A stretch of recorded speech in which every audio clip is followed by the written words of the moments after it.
Oh, yeah. Ladies and gentlemen, stand to your feet and make noise for Gresh Unleashed! Let's go! When the club go around here, I'm a cactus. Bang, bang, gang, I don't owe you jack. When I'm in the ring, it's just me and my best friends. OC cutting no slack. Hollywood Miz, you can put me on the A-list. Gresh Unleashed, better put it on your playlist. Me and my fam be ballin' like the Bruce. Fight night, baby, hard hitting like Sheamus. Family first, yes, bloodline business. Winning all the gold, look at how they witness. I was taught to be the greatest. 1,000 days I'm running, check out the book of Guinness. Coolin' with the baddies in the baddie section. Guarantee you they ain't jaded. Yellow, you baby face, I ain't feeling your gimmick. The fans think it's overrated. Brock Lesnar on the beast. Eat, sleep, flex, and repeat. Whole new swag with a price on the tag. Coming live from the west to the east. Better recognize on the mouthpiece. See the power level gotta increase. Bringing content on a daily. Feeling like Gresh Unleashed. Greetings and salutations, ladies and gentlemen, boys and girls, non-binary pals, baby mamas, baby daddies, and everybody in between. Welcome back to the Gresh Unleashed podcast. This is episode 98 of the show that brings you the good vibes to the best of our abilities. Joining you as always is the voice that does the most, the purveyor of mischief, Gresh, and joining me as always is my main man, my right-hand man, my partner in them, the voice of the Unleashed anthem himself, as well as the Prince of Botch, none other than Mr. Hi-Lite. Real, what's good with your brother?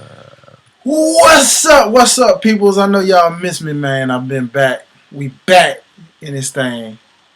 The dynamic duo is back in full effect, you feel me? For sure. You already know. Hashtag free my ninja, Ricky Starks, god dang it.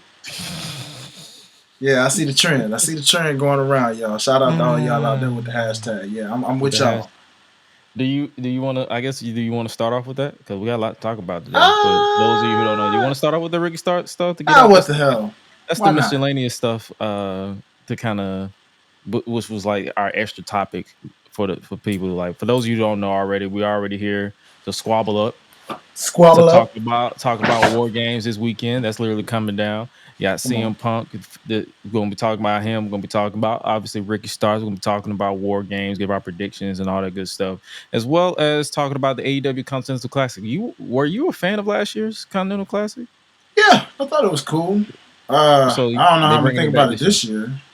Yeah, we're going to talk about it because I'm looking at the brackets. I'm like, ooh, we kind of, I ain't finna disrespect no talent, but it's like we kind of downgraded a little bit compared to last year, so it's kind of like, ooh. But yeah, we're gonna be talking about that, all that good stuff. Paul Heyman, it's a solid episode for you guys as we're on the road to 100. Literally 100 will also be the end of the year awards as well. It's gonna be a little shorter than last year. We're juggling categories and all that stuff, but it's definitely happening. That will be the last episode from us of the year. And we might do one more post show for shits and giggles, depending on what we choose. We may not do Survivor Series because we'll be doing that with Public Enemies. I'll be doing that with Public Enemies, but then we may do Deadline. I don't know, because then weren't we a fan of Deadline last year? Yeah, Deadline is always a cool one. I like Deadline. So yeah, we can. It's on a Saturday, so we can just knock that one. That's 1 week from this Saturday, so literally the next week, and then that's it. End of the year we ain't doing World's End. Sorry, y'all. No, we ain't doing that. We never do it. Like I think we don't even count those matches in the category when you think about it. In the awards, we never count those because it's like, especially last year, because last year was ass. So, yeah, man, dang, that's a shame. That's a shame. Wow. Well, ladies and gentlemen. Strap up your seatbelts. The man said, what happened to 9:45? Y'all banned on CP time in favor of military time. We had to make up for last week because we literally started like 40 minutes late. So we have to make up for last week. We want to get y'all in here early, so that way, we got here early this time. So we want to make up for those 40 minutes that we had y'all waiting in the chat. It was literally like 400 people just waiting on us. It was like, so it's where y'all at? Is the show gonna start? Like, nah. Life happens. We're real rested and on one accord this week. But hey, yeah, we might as well chop it up with the fan right quick and talk about Ricky Starks. Like, what's your thoughts on this in general? Because man popped up in GCW. Okay. He had the promo where he was basically, I guess he was like, I'm finna lock in. Basically, they announced a match with Matt Cardona, Zack Ryder for you old school WWE fans, and just today they pulled Ricky Starks from all GCW events. And so I'm gonna pull up the tweet because I want to give credit where credit is due. Shout out to Sean Ross Sapp from Fightful. He said this. He tweeted this out literally an hour ago. He said GCW sources tell Fightful Select that Ricky Starks has been pulled from all of his upcoming planned GCW appearances by AEW. He went on to continue in a follow-up tweet. We're told that AEW had taken exception to GCW talent Effie bringing up Shad Khan on a recent podcast in regards to AEW running Hammerstein Ballroom and Shad effectively paying Tony Khan to stay away. After that, AEW was not interested in having Ricky Starks work GCW. AEW also says that Ricky Starks is able to take other independent dates from other companies. So you already know how social media reacted because they initially reacted to the first tweet. But if you actually listen to the follow-up tweet, they don't want him to work GCW because Effie couldn't shut the fuck up. Basically, that's basically what I'm comprehending from now this response to everything. Some people will assume that it's because of Ricky's comments on the Chris Van Vliet show. I still haven't gotten around to watching that particular podcast. I was asleep for most of the day because I was just exhausted today. But I'm well rested now, so I'm gonna definitely check it out. Probably on the road when I'm on the road to kick it with my brother. But what are your thoughts on? Like, did you watch the interview? No, I was typically when it comes to CVV's interviews, I usually more listen to them than watch them. Listen, yeah. And I have it in rotation, so it likely will be tomorrow when I actually listen to it in full. Haven't seen any clips or anything like that. I purposely wanted to, wait and listen. But what I will ask is, now, who the heck is Effie? You don't know who he's. He is a mainstay in GCW. Do you remember when John Moxley was last there and his opponent was listeners' discretion for those who don't want to be grossed out. John Moxley had him in, the little chokehold he used to do. Right. And Effie stuck his hand down his pants and basically insinuated that he was getting hard to getting choked out. For further context, Effie's gay, so it's a part of his character. So it is what it is. But then Mox caught wind of it, turned around and kissed him. So it was a whole trend on social media. Like it's a lot to explain who Effie is. If you know who Effie is, you know they are out of pocket individual. But also they talk crazy. So you never know what you're gonna get from Effie, at least from the clips and the interactions that I've seen from Effie on social media. But apparently Tony felt petty. He was like, you know what? You want to talk shit about my daddy? I'm pulling your one of your hottest trends from the show right now. But here's the double-edged sword on that. Tony pulling him from the show, you might want to book this man now because it's looking like you fucking with this man's pockets. Like, I know some people don't really rock with Ricky Starks, and that's perfectly fine. Wrestling is subjective, but you got to look at it from a human being point of view. It's like, bro, you treating this man like a toy. You gotta, if you're gonna pull him from this show, at least make sure he's secured on the bag with these other shows, because he was supposed to work GCW, And that when they went to Hammerstein in January, he's supposed to work Matt Cardona. All that's done. Okay. So it's like, what are your thoughts on that? Like, maybe I'm not reading this properly, but how do you feel about this? I mean, from the sounds of the details, it definitely sounds like, I mean, for sure, like, Tony, you got a couple of options here. You either need to let this man free, let him walk, go to WWE, which you're probably not going to do because you probably won't let you do that because you know good and well as soon as he get there, he's going to be a much bigger star there than he ever was in AEW. He knows this. But it's like you either let the man go on, bite the bullet, because it's going to happen regardless. So let him go on, just set him free, give him the keys, let him go on off the WWE. Maybe work out something where he on like a little 30-day, clause or something, or whatever. But give him his keys, let him walk. Or and that's book him. Or book him, literally. It's like, there's two things. It's like, book him. Hell, you got 3 shows. Book him for Rampage. Just book the man. He clearly wants to wrestle. Just book the man for Rampage and call it a day. Because at this point, I ain't gonna hold you. I am tired of the same conversation every time this man comes up. It's like, bro, he does not want to be there at all. And he ain't the only one. Because as of late, you got a lot of people on your roster right now that look like they don't want to be there. Britt, talking to you, Britt. What's up? Yeah, Miss Nobody Cares. No Pyro. You saw that? You saw that confrontation with yeah.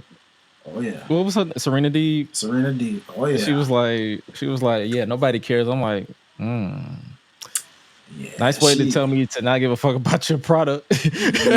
yeah. Cause clearly she don't. And I'm like, yeah, so that's, you got her, you got Ricky. Shoot, the way you're booking Jamie lately is as of late, it won't be long before she's probably one of them too. They're doing something with her and Julia. I can give them that type of leeway. They're doing something. But why? Why Julia? Why Jamie? Why the 2 of them? In the words of the great one, because.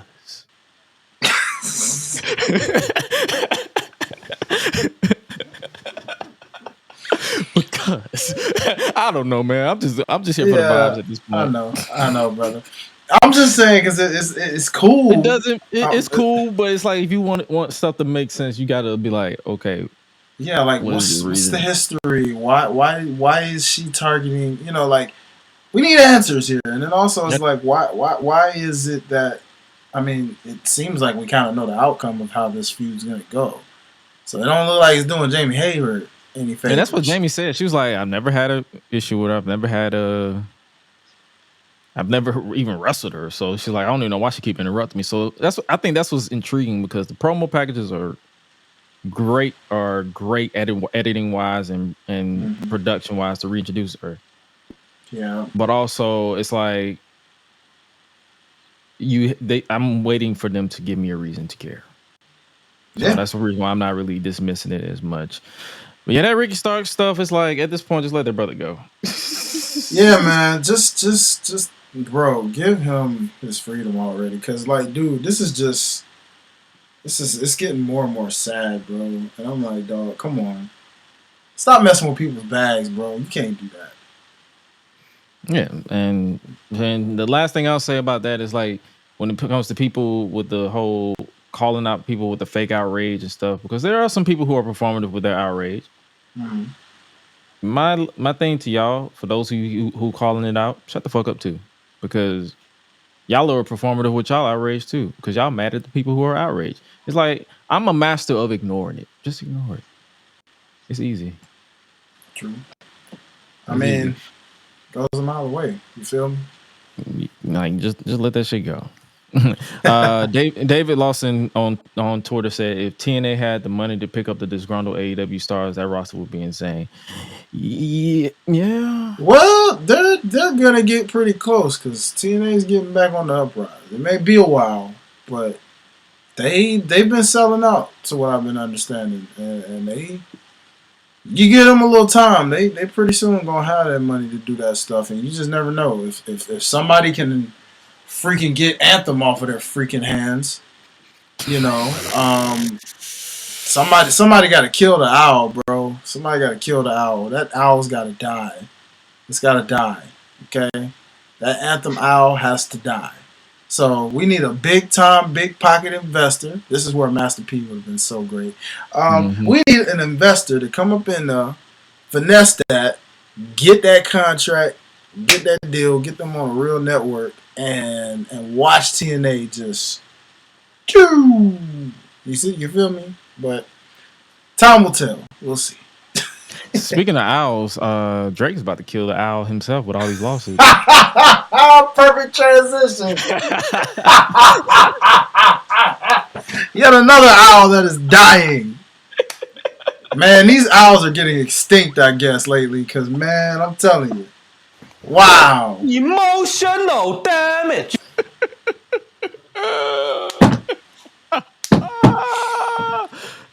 Yeah, nigga. Yeah, not. See.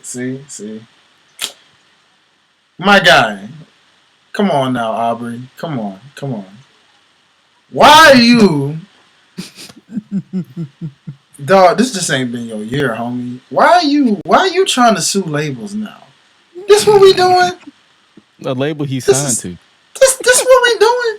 You suing labels that you signed to over a song. Dog, come on, man. Defamation of character. Yeah, right. Man, listen. You know how many rappers from famous, infamous hip-hop beefs have never done that? If they... You ain't see Ja Rule out here saying defamation of character when 50 was giving him the business. Alright? My boys just kept fighting and then doing what he could do with what he could. Well, that was also because 50 had help from the legal system. But you know, that's beside the point. That's beside the point. Yeah. Nonetheless, I'm just saying. Imagine if Biggie sued Tupac. Exactly. You know, like what if Nas and Jay-Z? Exactly. Yeah. You know what I'm saying? Like, there's so many infamous beefs out there. You know, T.I. T.I. and Shawty Lo or Jeezy and freaking Gucci Mane. I mean, bro, man, you take it to the South now, South. Like, we ain't talking about the East. We talking about South beef up in this bitch. Like wasn't it a recent beef from Atlanta? Maybe something with Migos, because I think they were. I know it was definitely a Migos split. Yeah, it was something with them because of Sweetie. Oh, should have known that one. Oh Lord, because wasn't it somebody slept with Sweetie as revenge? So it was something. I'm paraphrasing, like I'm not doing verbatim, but yeah. That does not surprise me, bro. It does not. But you know, hey, to each his own with the rappers. You feel me? The I think point Drake needs to see a therapist. BetterHelp could really help that man at that moment. You know, too bad BetterHelp ain't sponsoring us, because that would have been a perfect little transition for a nice little ad right about now. Because you are right, 2025, sir. sponsor us. Sponsor us. Let's get it. A whole bunch of y'all need to sponsor us. Shit. You know, I'm just saying. Come on down. We got smooth transitions for days. Come on down to Gresh Unleashed. Let's show you a thing or two. You know what I'm saying? Come get the bag. But what you about to say about you? It's just Mr. Degrassi shot Jimmy in the wheelchair, yet acting like he Anita Max win. What the freak kind of alter ego that is, I'll never understand, my brother. Listen, you trying to link up with streamers and you want to talk trash through streams. Now you want to talk trash and try to sue these labels. Like, bro, when are you gonna understand that it's kind of over, my ninja? You know what I mean? Like, take your L. Go back to what can you tell you? Just keep making me dance, waving my hands. Ain't won't be no threat. There you go. Just go back.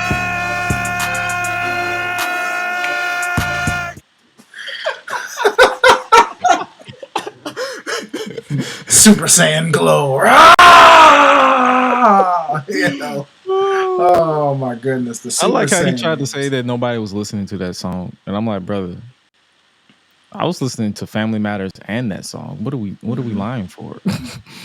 Family Matters, that song. Yeah, because like I said, he was killing with Family Matters, and then he just got That's what I'm killed. saying. Like, I'm not finna act like the beef was one-sided, but at the same time, it's like, you lost. It's okay. Yeah, and it's all right. You know, what the irony of the Heart Part 6 being the fact that it was not acknowledged to where Kendrick was like the Heart Part 6, the real Heart Part 6. I was like, damn. And it slid 10 times better because I was like, yo, this shit right. I was like, bruh, what a genius album.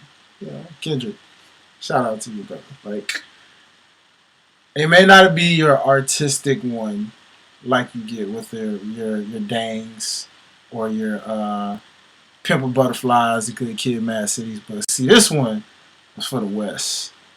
And I like the culture behind it, the style behind it, the musicality behind it in terms of just straight up bangers. Like, that whole album's a gym playlist, bro. Oh, most of it's in my playlist. Me too. I put it in. I can't wait to hit the waist. You know what I'm saying? Like, the first song on my gym playlist literally is Squabble Up. Squabble Up. Squabble Up. Squabble Up. Squabble Up. So it's like the first song you hear, like, because I go to the gym first thing in the morning. So while everybody sleep, I'll be locked in already. So the first thing I hear is he's like, I am reincarnated. I was stargated. So that's the first thing I hear. So it's like, okay, as soon as I get hyped, I'll be like, cat.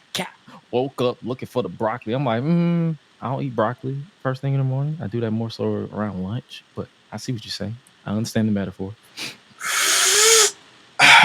Broccoli. You know? Oh yeah, I'm talking about. I don't call it broccoli. So yeah, but I call it za. But I understand the metaphor. Gotcha. Woke up looking for the za. Yeah, no. Shout out to him, man. Here's the funny thing, man. A lot of people aren't gonna realize this, but in 2024, we got an album from both Kendrick and J. Cole within this year. The only unfortunate thing for Cole is that fell in the middle of the beef between these two. You know, so I encourage anybody that doesn't remember J. Cole's album might delete this later. You might want to go back and just kind of give that a listen because I'm gonna give that a listen behind this album. But shout out to the two. Or if you can find it, is it uploaded? No, it's still up there. He just deleted the diss track that was intended for Kendrick when he apologized and did what some people didn't like. But I understood why he did it. You know, if you know J. Cole, you understand why he did that. But shout out to DJ because DJ, you know. But it's like I'm just like, yo, it's crazy. Come on now. Hey man, we ain't gonna let that go from you, Aubrey. You real deal. You messed that up now. Like that's gonna be jokes for days. Like at least you didn't sue. Like goddamn. Suing labels, bro. Like that's how you know you desperate, my guy. Like, hey, bro, just let's see what happens. You know, he ain't turned into a real life white Uncle Ruckus.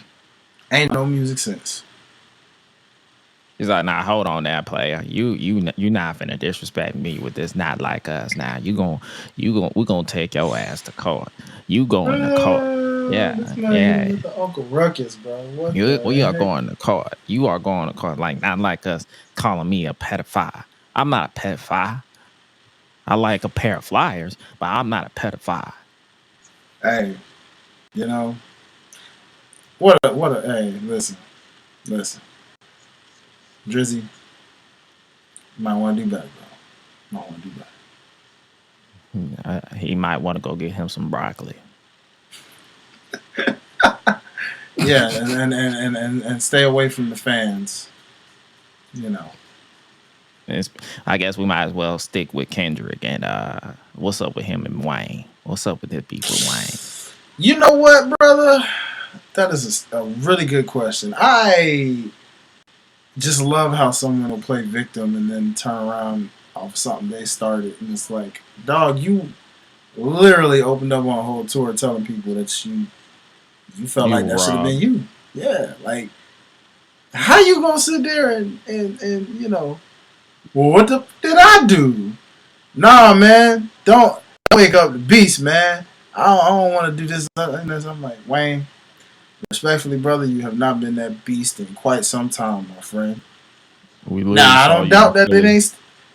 I don't doubt that you ain't still got it. They say the drugs probably done got you over the years. That's what they say. I don't know, but I think because there's flashes of sometimes when that classic Wayne does pop out a little bit. I've heard a few songs where I was like, oh, that was classic Wayne a little bit. But my God, do you really want that smoke? I'm intrigued because if it does get and escalate to that level, I would love to see it. But I feel like this is one of those situations where it probably gets squashed within a matter of like a few weeks. We'll probably see Wayne at the Super Bowl as a guest appearance for Kendrick's set. All's gravy. Put it this way: if it happens, cool. If it doesn't happen, can't nobody blame nobody but Wayne. And my rebuttal is always this: it's like, what was his outrage when Beyonce took the Super Bowl in New Orleans? Good point. Because Wayne was definitely still popping back then. He was actually more popping back then too. You're right. Ooh. So. Yeah, this isn't their first time in New Orleans, so you're right. This is just performative at this point. Yeah. Good point, brother. Huh. Yeah, what was this outrage for Atlanta, too? Because, at least y'all niggas ain't get room 5. And I like Maroon 5. I do. I rocks with them. But really? I like one song, and I don't even remember the name of the title. That's how little I like Maroon 5. But I know if I hear it, I'm gonna bob my head. I feel like this makes me wonder. It probably makes me It wonder. probably is. Knowing me. But, nah, man. Like, that's what I'm saying. It's like, hey, bro, listen. Kendrick had a hell of a year. Why wouldn't they book him? Wayne, bro, when's the last time? Last time I remember you, bro, you've been on Undisputed with Skip Bayless, which is no longer around these days. But still, I'm just saying, Wayne. I know you do some features. I know you probably put out some singles, mixtapes, and stuff like that. But, my guy, if this was 2007, 2013, 2011, 2010, 9, 8, pick a year, any year, you would have a case, my friend. But in 2024, yeah, you kind of just one of them OGs, bro. You one of them OGs now. But, hey, dude, to each his own. Hopefully, y'all can settle that and handle that and figure that out. What say you, Gresh? And then what cracks me up is like when you actually listen to the lyric, he didn't even diss Wayne. He literally just said, apparently my hard work disappointed Wayne. Mm-hmm.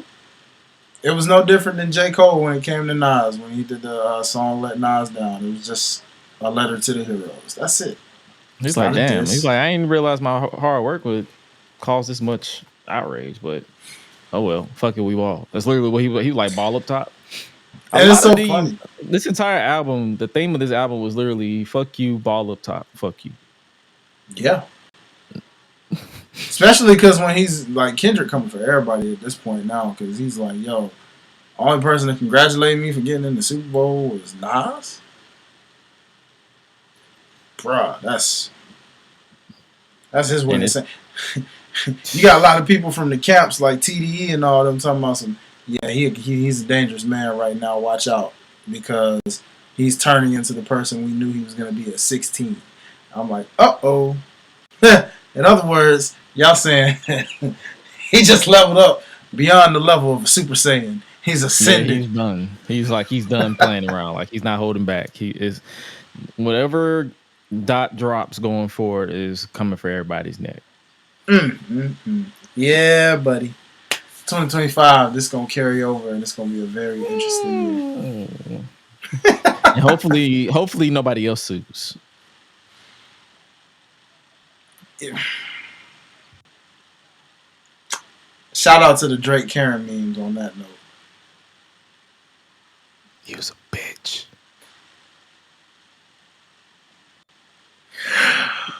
speaking of that, you know, brother, I gotta ask you, when it comes to the women's division of AEW, brother. Uh-oh. I've been waiting a couple weeks to talk about this for a minute because I've been really, really trying to figure something out here, and I'm sitting here like, In NXT, we got pretty much the majority of the women being featured on the doggone show, and they are murdering it right now. Mm-hmm.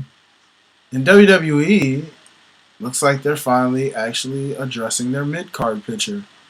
And they're starting to address, you know what?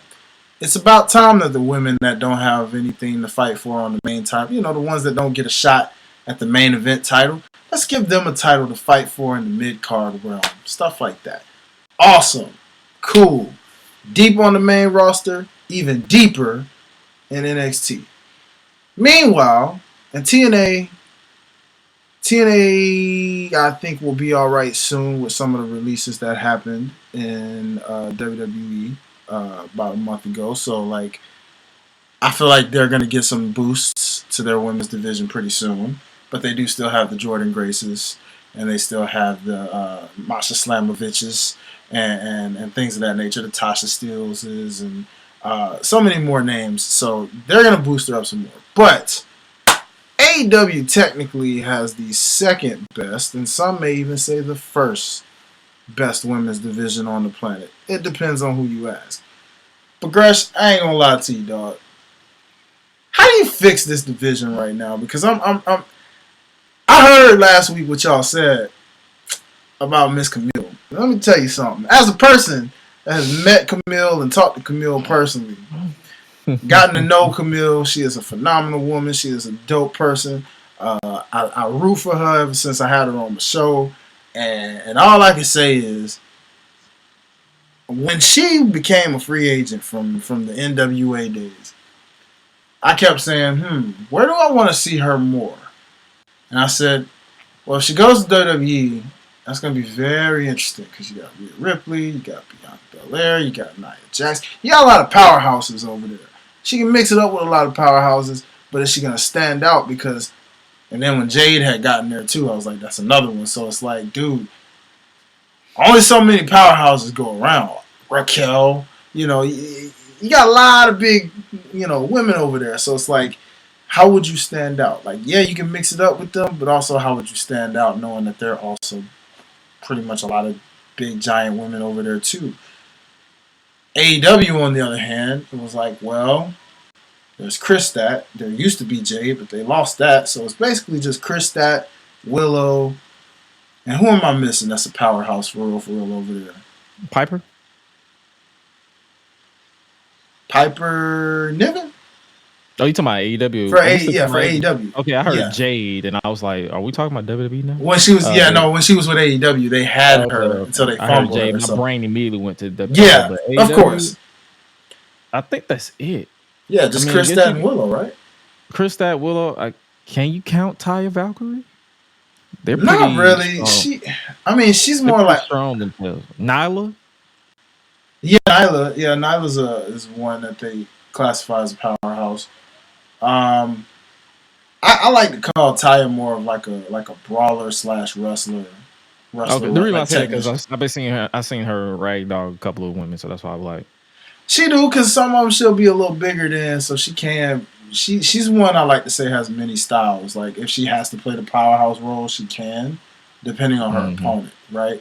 But for someone like Camille, Chris Stat, and all of that, it's like that's a different elite class level. Like, you know what I'm saying? So yeah, I was hyped, and all I can really just say is in general, I heard what y'all said, and that it kind of low key pissed me off. Not because of y'all were telling the truth. It was pissing me off because of how she's getting Vince McMahoned by a man who claims he's the alternative to Vince McMahon, but you book a woman the way Vince McMahon would have booked this said woman.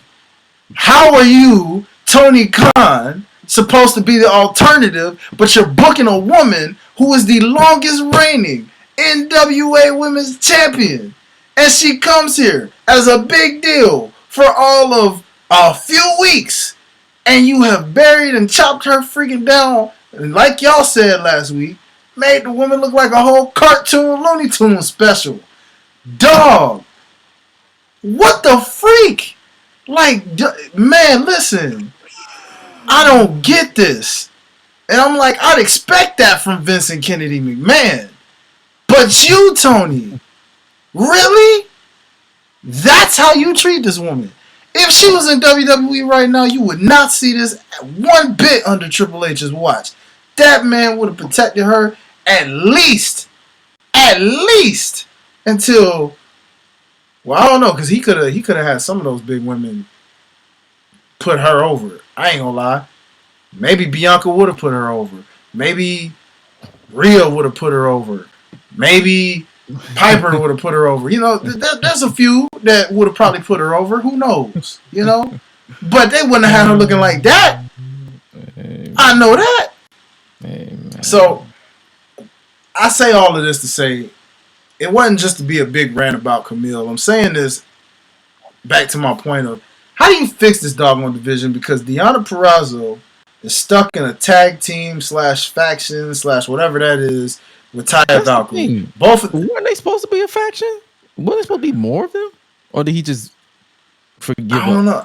I think they're just a tag team. I mean, I see the character. You know, they're like these clips in the beginning. They was like, okay, they're going to be more of them. Okay, so it's going to be Deonna. I was about to call her WWE name. Taya. And maybe 2 other people, to like a women faction to possibly go after the TBS or the AEW Women's Championship, because they could have easily, I feel like if they wanted to, they could have easily turned them face, and that could have been Mariah May's opposition for a bit. Yeah, but no, they're just a tag team stuck on Rampage and Ring of Honor. Collision. Are they Collision? on? Oh, Collision. Yeah, it's like they're stuck to that purgatory of Collision and Rampage. And see, I'm looking at these women, and I'm like, okay, they're stuck there, but Deonna Purrazzo, you know, straight up in TNA was like a locker room leader and was like that chick. How the hell she comes? Yeah, she comes over here. She was basically Jordan Grace. Exactly. She was in Jordan Grace's position. Exactly. And I feel like if she was still in TNA, Deonna would have probably rekindled, would have been cooking with Jordan in NXT. Exactly, bro. So, well, maybe. She refuses to go back to WWE for some reason. She don't fuck with them. Never mind. I like yeah. So, but you see what I'm saying? So, like, going down the list here, Thunder Rosa also kind of stuck in purgatory over in Collision. Where is she? Is she injured, or is she just no? Because she just wrestled. Apparently, she's been beat. I don't watch Collision. I see the clips, and apparently she's been beating Harley Cameron left back to where Harley Cameron's pretending to be a female hologram just to wrestle Thunder Rosa. Yes. Harley Cameron, by the way, is hilarious. I didn't realize she's like their Chelsea Green right now because she is hilarious, but she can actually really go. And what's wild is you wouldn't know this because we don't see her on Dynamite. You don't see none of these women, right? Jamie Hayter comes back.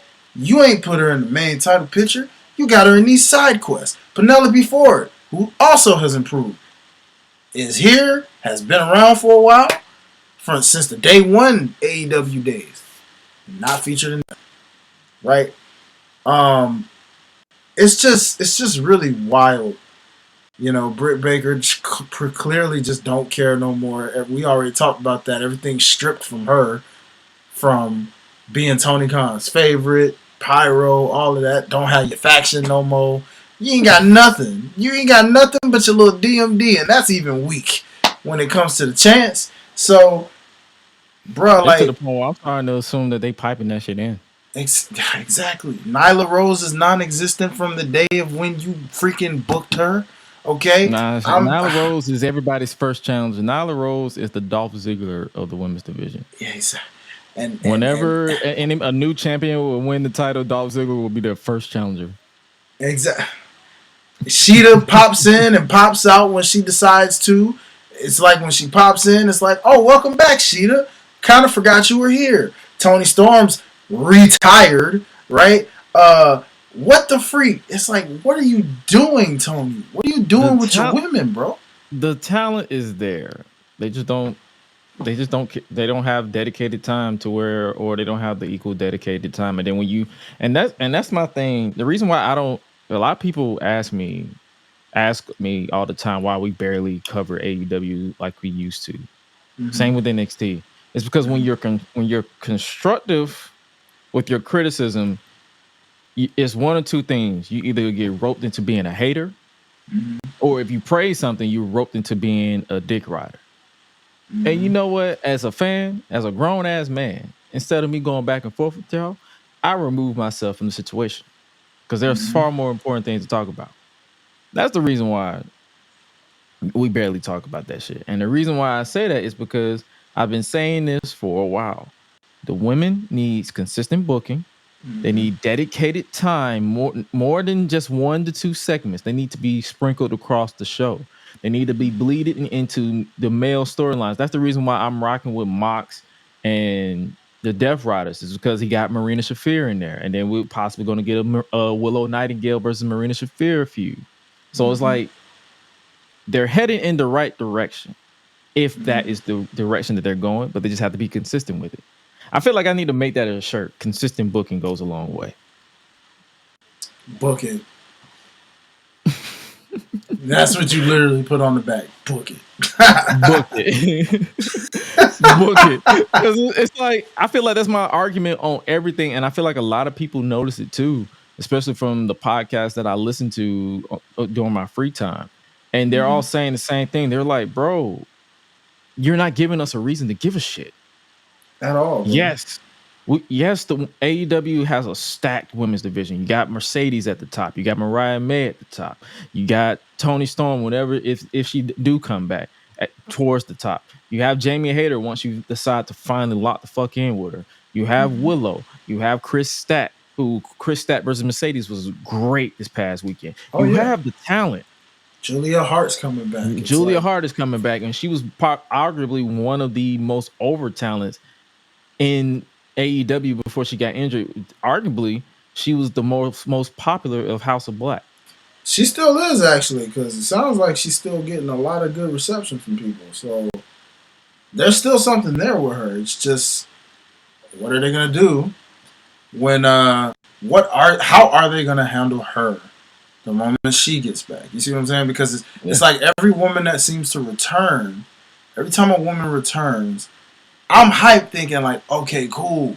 The division's getting more and more stacked now. That main event picture should be kind of, the women right now should be looking exactly like how that chaotic ending to Full Gear was, where it was like, oh, look, it's Hangman. Oh, look, it's Christian. Oh, look, it's Jay White. Oh, look. You know what I'm saying? Like, you got it's all Darby being stupid. Exactly. You got all these contenders trying to vie for that one thing, while it's also kind of clashing with the Death Riders, but they have the championship, so it makes sense. So, all in all, the women on paper should be doing some of the same thing. Mariah May should be looking over her shoulder right now. They need compelling stories with Mariah May. Like, with all due respect to Mina Shirakawa, love her. She's entertaining as hell. And all due respect to Anna Jay and all these people, these are not top stories that are compelling based off of her winning with Toni Storm, based off of how they're booking these people. Like, you literally have Mariah out here feeling lesser than the TBS champion right now, and the TBS championship is technically supposed to be the secondary TV title. Nah, I agree, bro, because the care level has dropped tremendously since it was like the interest was there when she beat Toni Storm, and after that it's just going, because I forget she's champion half the time. And I'm like, oh, wow, you're still champion. And Anna Jay's getting a lot better. Props to her, man. I just wish, I'm glad they're starting to feature her. They just need to do better with the storytelling a little bit. But I'm glad she's getting featured. And that's another talent. When I say consistent, if she's a heel, stick to it. If she's a babyface, stick to it. There was literally a month or 3 months period where they was flip flopping with Anna Jay to the point where I just gave up. I say you right. Y'all got it. I like y'all got it. You right, because they had her going heelish again, and that's what I'm saying. It's like, yo, they gotta figure this out with some of these women, bro. All of them, because it's like you said, the talent's there. I want to root for these women. I know they can kill it. I see what they're doing. I see some of them doing different, unique things, trying to stand out. Mm-hmm. Like I said, Harley Cameron is like their Chelsea Green. She can be their she can be their Chelsea Green easily, but they're not showcasing this stuff, and it's just like, dude, I'm so turned off from AEW. That is, shout out to my boy Rick, Playboy Rick. I swear to God, he was not lying when he calls this company WCW Light.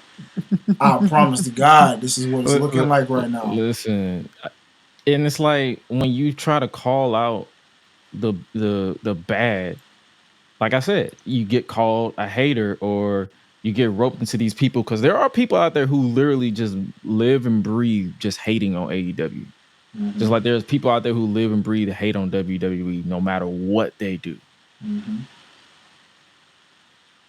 Oh yeah, like the fuck you mean said did the same thing with Chris. Like, where the hell is Stokely? Like, what the hell are they doing with Stokely? Like, that partnership shouldn't have been broke up because they was actually entertained together. If Chris is gonna turn babyface, you should just turn Stokely babyface. He can be an entertaining babyface.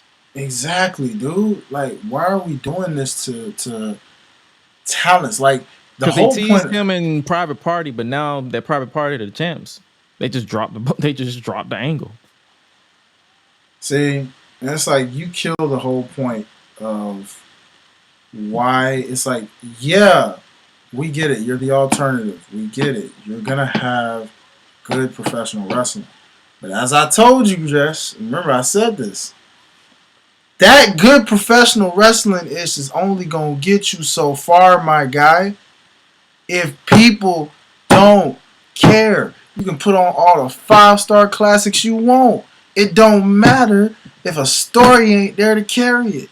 It don't matter if you gonna be inconsistent with the fools that you booking. And the MJF is like the only nigga that's... I was sitting here thinking this today, bro, and I said, hey, who are their top guys right now? Legit. Who are they? Is it? Is it really right now? Swerve don't feel like a top guy right now. He's their top guy. Just like I'm saying. No, I know it, but he don't feel like it. You see what I'm saying? I feel like a lot of these people. Because think about it. Like, when I was listening to JD and them, low key, I was listening to how they were talking about, like, it made me think about that. Because, like, both, since the feud with him and Hangman, both of them have went from being here to just they're both losing like crazy. They're both losing like crazy. But basically, to wrap up your main question, when it comes to the women, just consistently book them to the point where everybody gives a shit. Facts, please. And I will say this until I'm blue to the face, until I don't care anymore, and then we move on. But I'm glad you brought up Swerve and Hangman. Did you peep Full Gear? I did, bro. I did. Loved it. You loved it. I thought it was good. Yeah, I loved it. I guess when I say I loved it, good. Yeah, like when I say I loved it, there were things about it that I loved, but it could have been, we've seen better. But at the same time, like, I don't know, dog. I'm gonna let you go first. I've been talking. I want to hear your thoughts on like what stood out to you and what was just. Full Gear. What stood out to me, honestly, my top matches were obviously Mercedes Willow. Not Willow, Mercedes Chris. I'm sorry, I'll keep thinking about Willow because she was in the actual main event. But Mercedes Chris was one of my top matches. Swerve and Bobby was better than I expected because I always go into these shows with low expectations. As well as it was one more match that I enjoyed. Let me look at my pictures right quick because I think I took pictures of I actually downloaded pictures of the matches that I cared for so that I could, as a reminder. Ospreay and Fletcher. I actually, now that's one match I was like, I didn't really care for the build as much, but they knocked it out of the park in my opinion. I feel like Kyle Fletcher depending on how Tony goes with the booking wise, I feel like Kyle Fletcher is a made man. Oh yeah, he definitely is. Off of this performance alone. Mm-hmm. Like Dennis said, like we all, I feel like it's a general consensus at this point. Full Gear had its moments, but they've had better pay-per-views. But Tony, it's time for me to criticize your pay-per-views again. I need y'all to work on these pacing. Y'all need to work on this pacing. And I'm not trying to hop on the back like dead ass. You go from banger match, and then you wondering why the crowd is exhausted halfway through the show. Because by the time we got to, I believe it was after Will Ospreay and Kyle Fletcher, the crowd was freaking exhausted for Daniel Garcia and Jack Perry. They were tired. And it's like, I know it's cool to criticize WWE with their promo packages sprinkled throughout their pay-per-views, but they're doing that by design. They want to make sure the crowd can actually breathe after a crazy match. If the match is crazy. Case in point, we went to Bad Blood.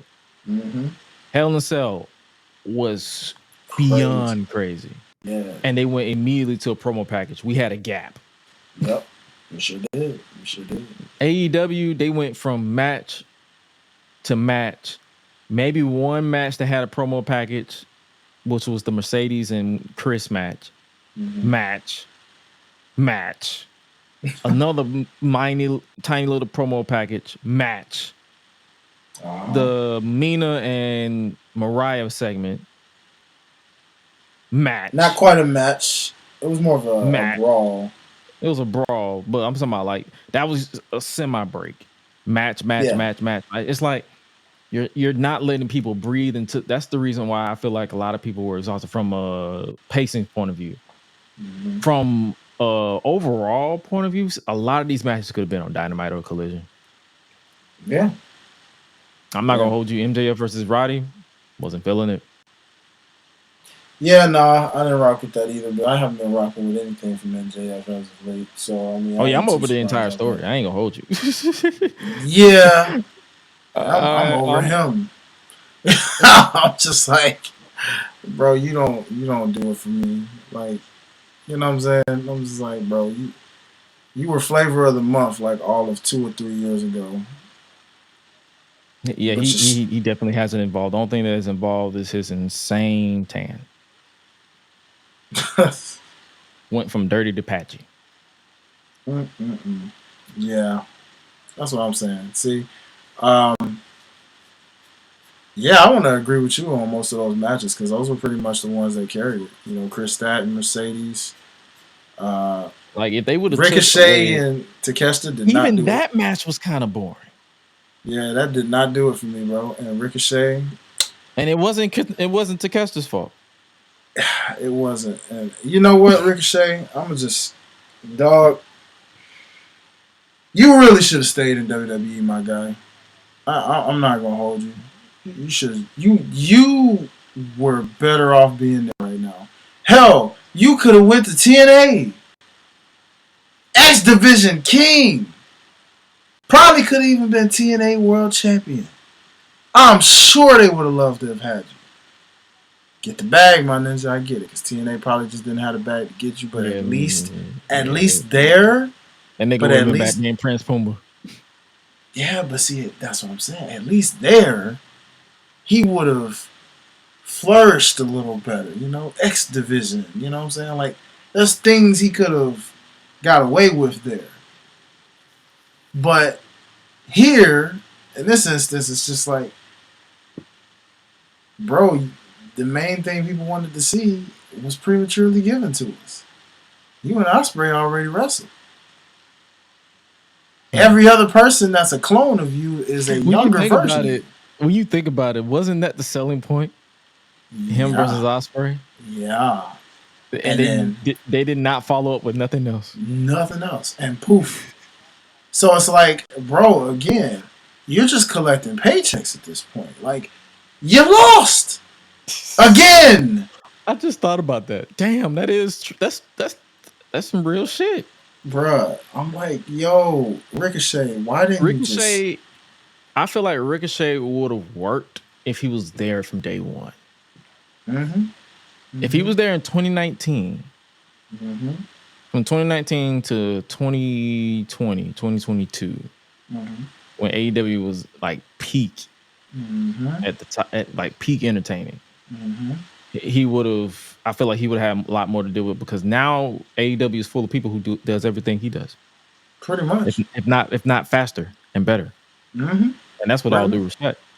Pretty much, because it's like now he's just more concerned about his health. So it's like he's like, oh yeah, you're obviously going to slow down. You're obviously going to slow down if you're concerned about your health. You're going to slow down. Yeah, because he was saying like there's things that he can do. Because he was like, it was an interview. I want to say it was Chris Van Vliet, if I'm not mistaken. It might, if not Chris Van Vliet, it was Talk Is Jericho. One of the two. It might have been both, because it was one where I think it was Chris Van Vliet, because he was talking about like, yeah, you know, he was trolling some of the fans like, oh, there's things I could do, and people think I can't do them anymore. Like, I can very much do them, but if I do too much of it, it was something where he was basically like saying he's protecting himself, but also he's like trying to save it for certain moments of when he does certain things. Because he was like, even in WWE, he was like, I could do a lot of these things, but I was conserving some of that, you know, for like key moments, key matches. And I'm just like, well, shoot, my ninja. We need... Exactly. Everybody's doing exactly what he does, Dennis. You, bro. So it's just like, why are you there again? Heck, in WWE, it's to the point where almost everybody's able to do what you do now. It's just a little more toned down, but... And I think that's the reason why I said, hey, bruh, you should join Hurt Syndicate to at least switch it up. He needs to switch something up. He needs a new character direction, because Ricochet is out of this world. Ain't working. And some people think he's his style is one dimensional, like he doesn't know any other style other than high fly. We've seen it before. That's the problem. He has not switched it up at all. We've seen the flips, the topes, the suicide dives, the cross bodies, the springboard. Like, that's literally the problem. He needs to switch it up. It was the same thing, and it was the same thing with Jack Perry. A lot of people wasn't really feeling his style at the time, so he switched it up to a methodical, slow head, mind gaming, Raven-esque type of character. Jury's out on that.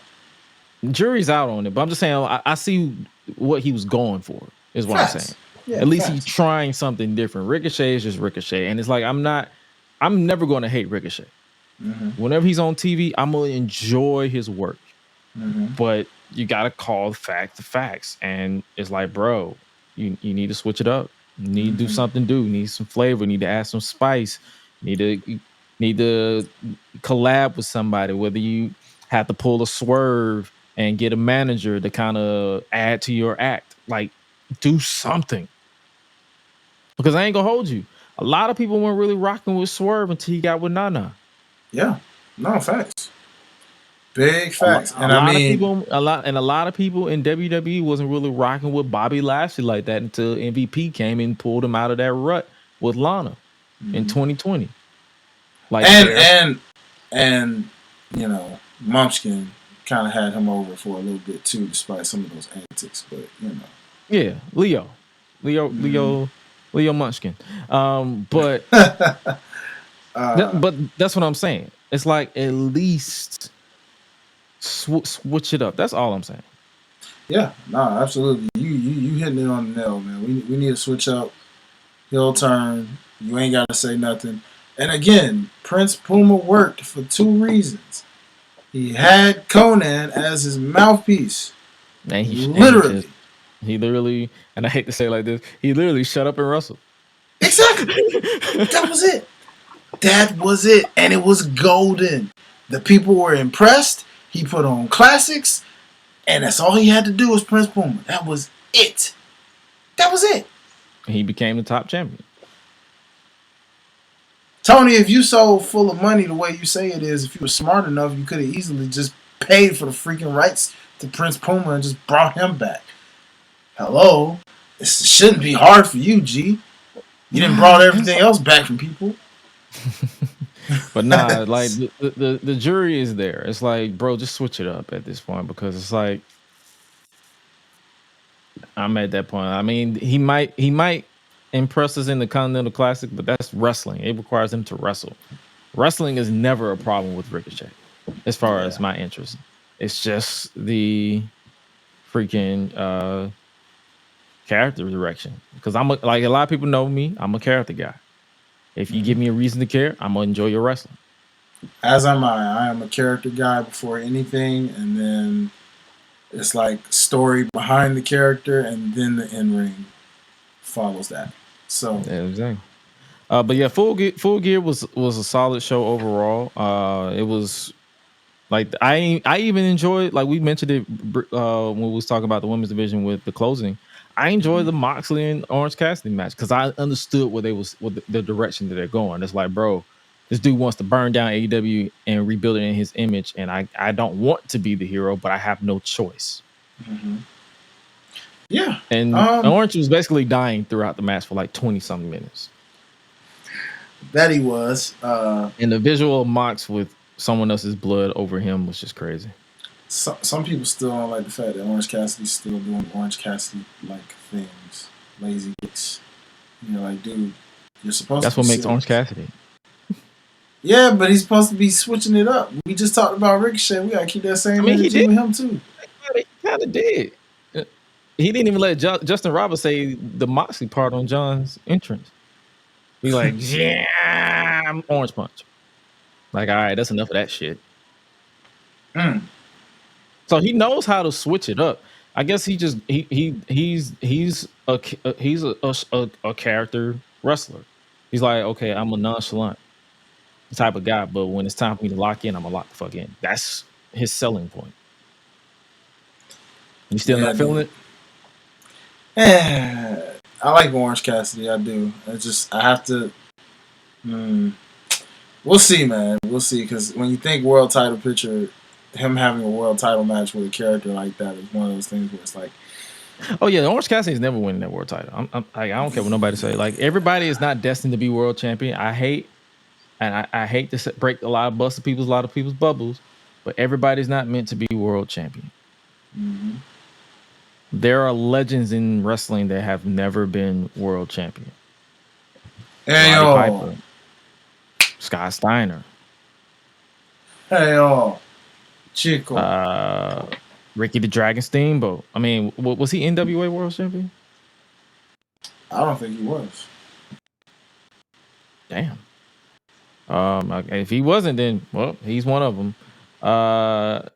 Who else was not world champion? That was Jade the Snake Roberts. Like, it's a lot of legends in wrestling that have never been world champion, and that is okay. I promise. And we're not going to act like being a world champion is always entertaining. There are people who are meant to be the middle card champions, and they are literally carrying the show. Not big facts, bro.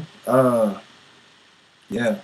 I already knew.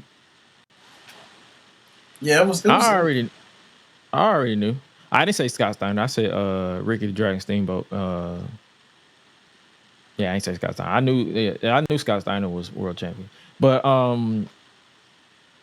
what was I about to say? I knew anybody with a brain knew that Orange Cassidy wasn't winning that. Like, John just won the title. He was not about to lose that title anytime soon. That's the only downside about being first challenger. Sometimes it's just too predictable at that point. It's like you're the first. I mean, he could have threw us off, but then that would have killed the story right then and there. And then it was like, what's the point? Oh, so Ricky definitely did hold the NWA world title. So, yep, never mind. He counts as a world champion. But I'm just saying, like, there are people who are never world champion in your favorite company, and they are considered legends in the game. Crazy, homie. Like, What? Like if Christian Cage never became world champion in WWE, he still would have been considered a legend. Oh, absolutely. D'Lo Brown never won the World Heavyweight Championship. And he's still considered a legend. Still a legend. Underrated at that. Get that man in the Hall of Fame. I'm just saying that. But yeah. But yeah, that's Full Gear overall was. So what are you thinking? I think Darby might take it. They're the way that closing shot is. They might be building it up to where Darby is the final challenger. Are we feeling Darby as world champion? I mean, personally, I would have loved it to have been Hangman at one point in time, but they've killed that flame. So shoot, if it ain't him, I guess Jay White. I guess, or it could be Christian. That's who I really want it to be, and I think he will be. But the babyface has to take it off of him first. That's why I said Jay White. Unless you feel like, because Christian. Does this contract expire like Money in the Bank, or is it until he signs it? They never really told us if it does or doesn't. Well, damn. Tell us, please, so I can make my fantasy booking make sense. What if Darby wins the title and then Christian cashes in on Darby? Oh yeah. I can see and they make history and Darby makes history as like the shortest AEW champion in history. Whoever he does that to will make history as that if they do, because he's gonna cash that thing out on the babyface. It's gonna get to a point where we forgot he had it. Like, oh shoot, that's right. That CLB just pulled up. God dang it! You just unlocked Pandora's box. It's creepy little bastard. Wow. Wait a minute. Now you just unlocked Pandora's box right there. Oh wow. Creepy little bastard. But yeah, AEW Full Gear. They got the closing was Hangman. I don't know what they're doing with Hangman. Like this brother needs a win. Yeah, so fucking bad. Desperately. I mean, how did he go from looking like the most dangerous man to that? It's crazy.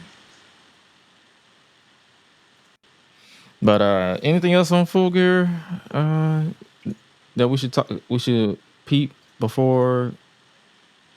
What?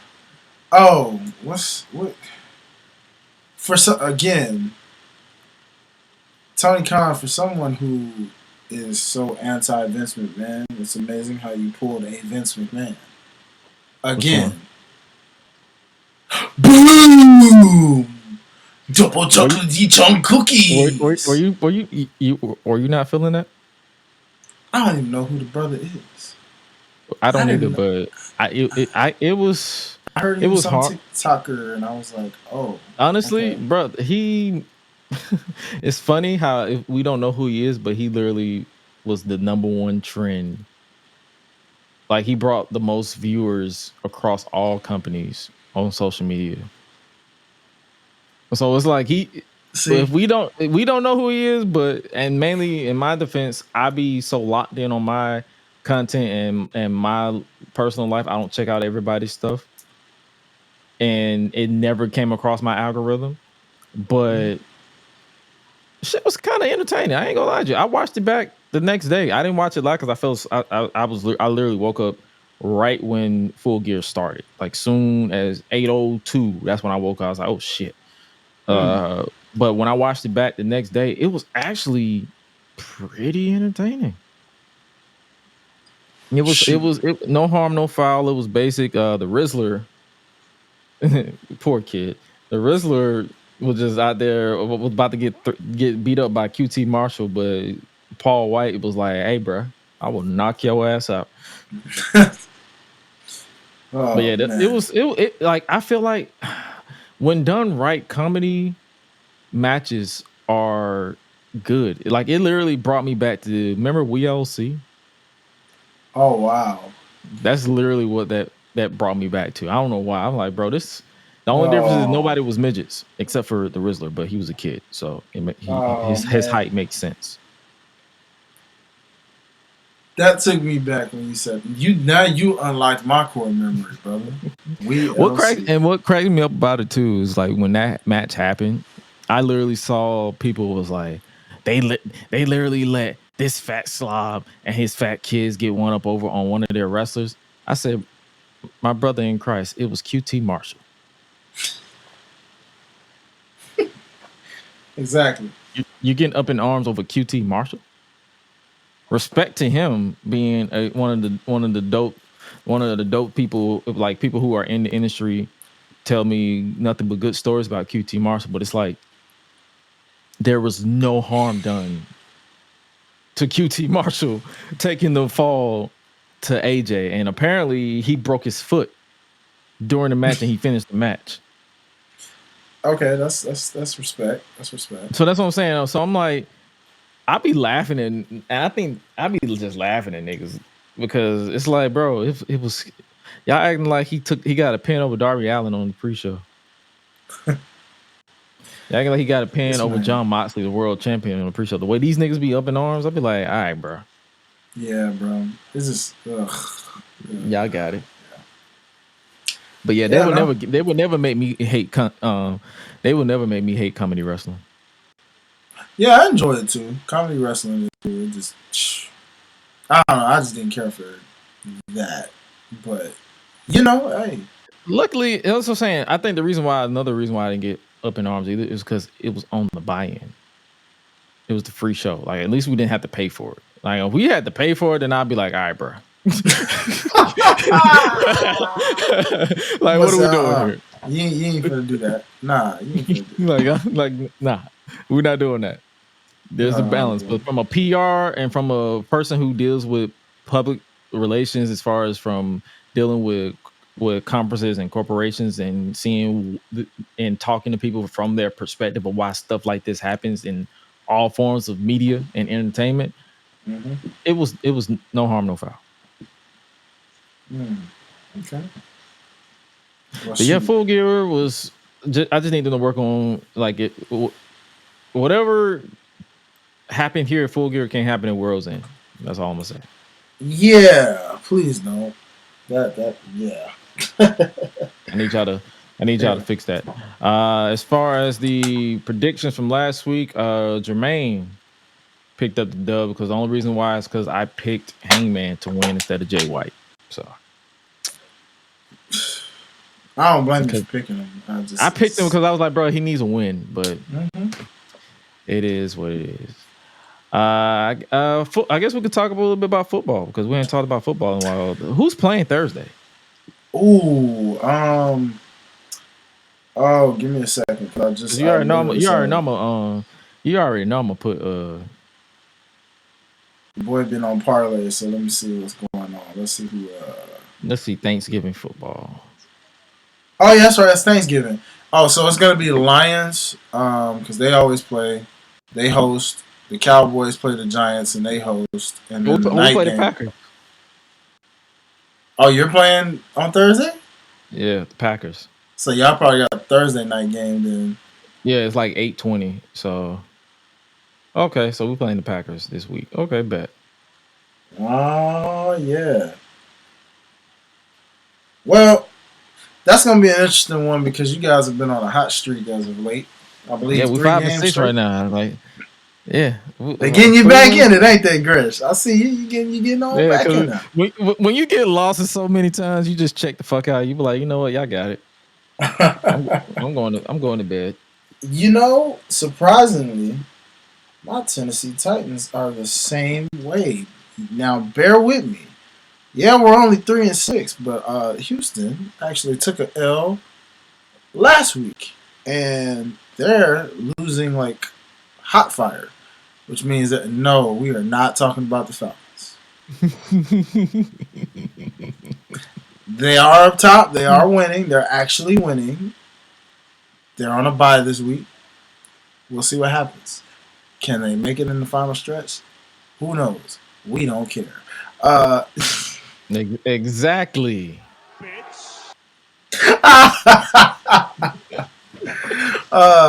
But no, my Titans, bro. We caught a major dub against a divisional opponent, which is the leading division, Houston Texans. Shocked me because I was like, oh, all right. Looks like our quarterback ain't making mistakes no more. Like he actually doing stuff to win. So I said, all right, well, dare I say, we might even get a little shot at that wild card because we got a nice little easy couple of games coming up. So. Hey man, anything's possible for our teams right now. We ain't completely out of it just yet. Not mathematically anyway. So stay tuned, y'all. That's all I can really say. But congrats to your Dolphins. Getting 3. Looks like they gonna owe Tua a whole lot more money after this one. Because it was very apparent they needed that brother. Oh, you might want to tell Tyreek Hill to show up because he's been real, a disappearing act. Even with them winning, he's been a disappearing act. That's the crazy part.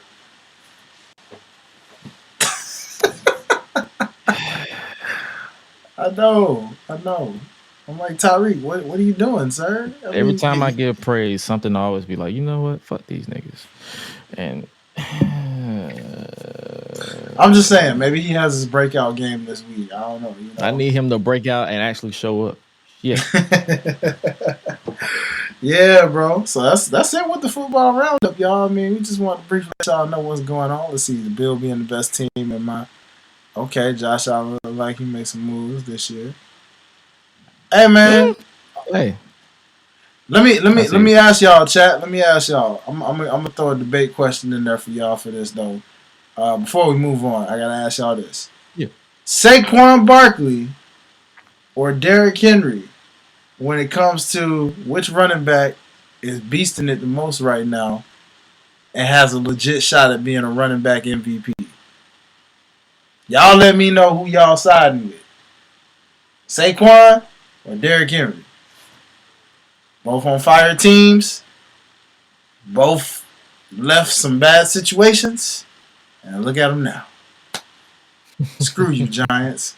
By the way, that's another thing for Football Roundup. I got to say this one last thing. New York Giants.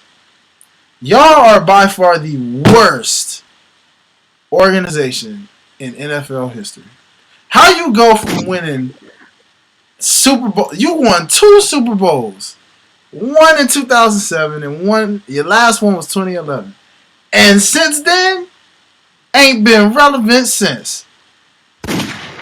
Man, how you let go of a quarter? I know he wasn't all that. But you let go of your best quarterback. You just let him go. You let the Saquon go. You could have paid him. But you paid the quarterback instead, and you let him go. Now you just complete trash. You got a young receiver in Malik Neighbors who is a rookie, and he is the truth. But he's delegated to nothingness because he don't have a guy that can throw him the ball, and the team is complete trash. Dog. And they ain't going to get better anytime soon, Gresh.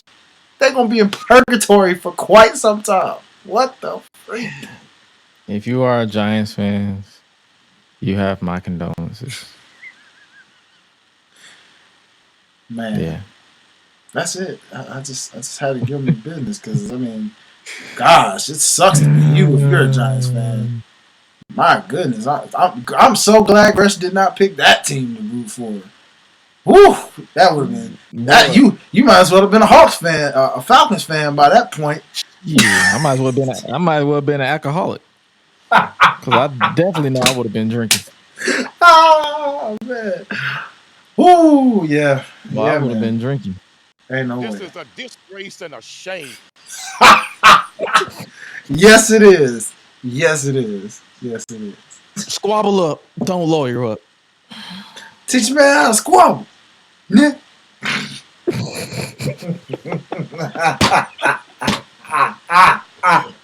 Which so for this week in wrestling, which you want to start with SmackDown first, or you want to hit Raw? Because most of the stuff that happened on Raw and SmackDown will be talked about during the predictions part. Which one was not taped? One of them was taped. Everything for next week is taped. Like SmackDown is taped, but Raw and this week is live, I believe. And SmackDown was live. Raw and SmackDown were live this week. Okay. Last week was taped. Let's go to SmackDown route. Okay. Let's see what we got on the docket for Smack Us Down. Well, start from the top. CM Punk is the 5th man for War Games. Paul Heyman is also back. Yes. A lot of you ninjas got swerved if you really thought that was going to be Seth Rollins, huh? Oh, I was one of them. I was like, oh yeah, Seth is definitely going to be the 5th man. But nope, they said, yeah, no, we're not doing that. Just like they also said we ain't doing Brock Lesnar. Yeah, I saw that too. A lot of people legit thought it was going to be Brock too. Were you one of them? No, but it wouldn't have surprised me if he was. I mean, him and Roman, it kind of would have made sense, but kind of like JD mentioned, that is not happening as long as this lawsuit stuff is going on. So just anything involving Lesnar, just take it out your head. It ain't happening. Yeah, at this point, you just starting to turn into R. Kelly enthusiast.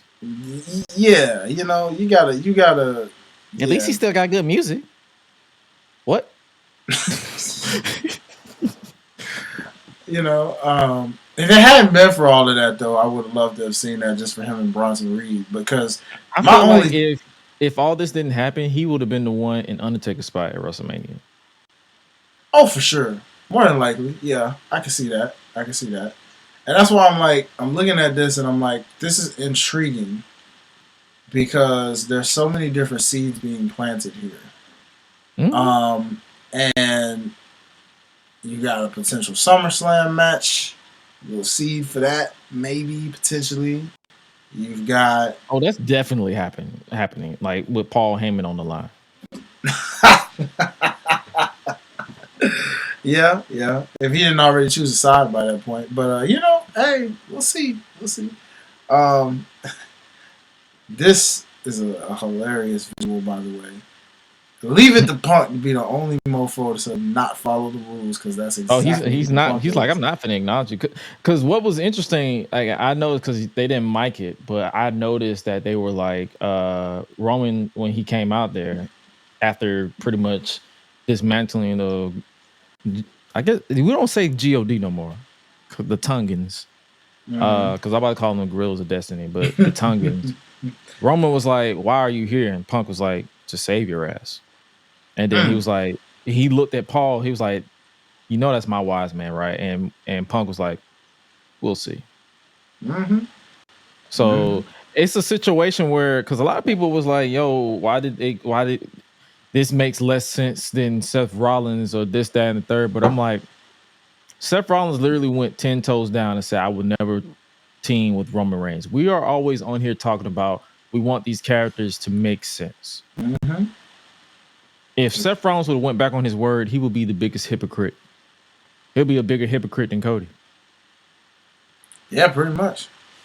And it still would have proved your point of that would have completely erased everything at WrestleMania. Mm-hmm. So they went the Punk route, who has no ties to anybody except for Paul. He's doing a friend a favor, because if you remember when Punk was there, when they was in Chicago, and Punk was there, and this was before Hell in the Cell, and Paul was like, "Take me with you," because he was scared to death of Solo Sikoa and the Tungans. Mm-hmm. And this was before Jacob made his debut. I believe, was it on the same show, or was it? Well, no. I think he was already on the show. Was he already there? Okay. Mm-hmm. But yeah, he was scared to death. He was literally a man by himself, just getting pretty much bitched by Polynesian motherfuckers. So he was like, "Bro, I take me with you. Like, you're my." And Punk was like, "Yeah, I got you." So he basically doing a favor for a friend. Now, as far as I've seen the theories, conspiracy theories, like some people saying Paul might turn on Roman. And if he does, he's sort of justified, because after Roman lost the title, he left them all by himself to deal with the Tungans and Solo. But then also, it's like, if he doesn't turn, it's only so far you can go with babyface Paul Heyman. I ain't gonna hold you. Like, I like Paul Heyman, but he's so much better as a prick. Of course. So it's like, if you're gonna keep Roman as a babyface for so long, or however long they decide to keep Roman as a babyface, Paul probably won't be with them. I mean, but they can also have Paul with them, and they just go for the vibes, and then it is what it is. But I would not be surprised if Paul turns on Roman at some point. Will it happen at Survivor Series? We can definitely talk about it a little bit when we get to the preview, but I wouldn't be surprised against it. Also, I wouldn't be surprised because were you surprised that they did the surprise here? So if they're doing this here, what are they doing for Survivor Series? It could just be. I'm thinking it's like run-in type thing. I think because it feels like Seth Rollins is about to turn, quite possibly. I mean, yeah, because this could be another fuel for Seth Rollins' hatred towards Punk. He was like, I didn't want Roman to regain power, but you, of course, you had to just jock the system, and you want this man to get back power. Man, see. So now he can use that again. He can use that against Punk. Yeah, he could. Man. Yeah. There's so many ways they go. That's the beauty behind this behind wrestling right now. It's like so many ways they can go with these stories. Yeah, these stories are gonna. I mean, and that's the beauty of it. I mean, shout out to both of these shows between Raw and SmackDown as far as giving us something compelling to digest and brain on. But it makes me wonder. Even though their feud's over, we were there for the end of it. Now, what's Drew thinking? Oh, I need him to move on. He will. I'm just saying that hypothetically because I know. He gonna talk. He probably gonna talk some shit. He gonna talk some junk, but I need him to move on for sure. Like, brother, let it go. The feud ended at Hell in a Cell. It should. It did, but this also made him at any given moment. This can make him hate him that much more again too, because who's the main thing that sparked Drew to be what Drew is right now? The Bloodline. And much like Kevin Owens is mad at Cody, you don't think that pisses him off even more when it comes to Punk? Like, they ain't gotta be right now, but down the line again, he can remember that. Like, oh, you thought I didn't see you over here teaming up with these savages? I don't know. Who knows? Just throwing it out. Speaking of savage, Jade Cargill was savagely taken out. Man, you were on point with these alley-oops, boy, because I swear that was not intentional, but that worked out perfectly fine. Man, the memes, dog. The memes. Like, first off, how dare someone do a beautiful woman like this, like that? That is a goddamn shame. But even my girl, bro, was sitting there like, Jade was out. Like, slumped. Slumber. I mean, bruh, what happened to you? I'm like, hey, what happened to you? Like, bruh. She got clipped. Well, time to enter into the first 48 theory, ladies and gentlemen. But nah, bruh, I gotta read off this in storyline explanation they gave on Twitter. This GPT has description. It said, breaking. Jade Cargill has been diagnosed with the following injuries: deep lumbar paraspinal muscle contusion, bruised kidney, sprained MCL in her right knee, tibial plateau, bone bruise of her right knee, facial lacerations. There is no timetable for her return. So, in other words, she's going off with the family to spend more time with the daughter, go on a little vacation.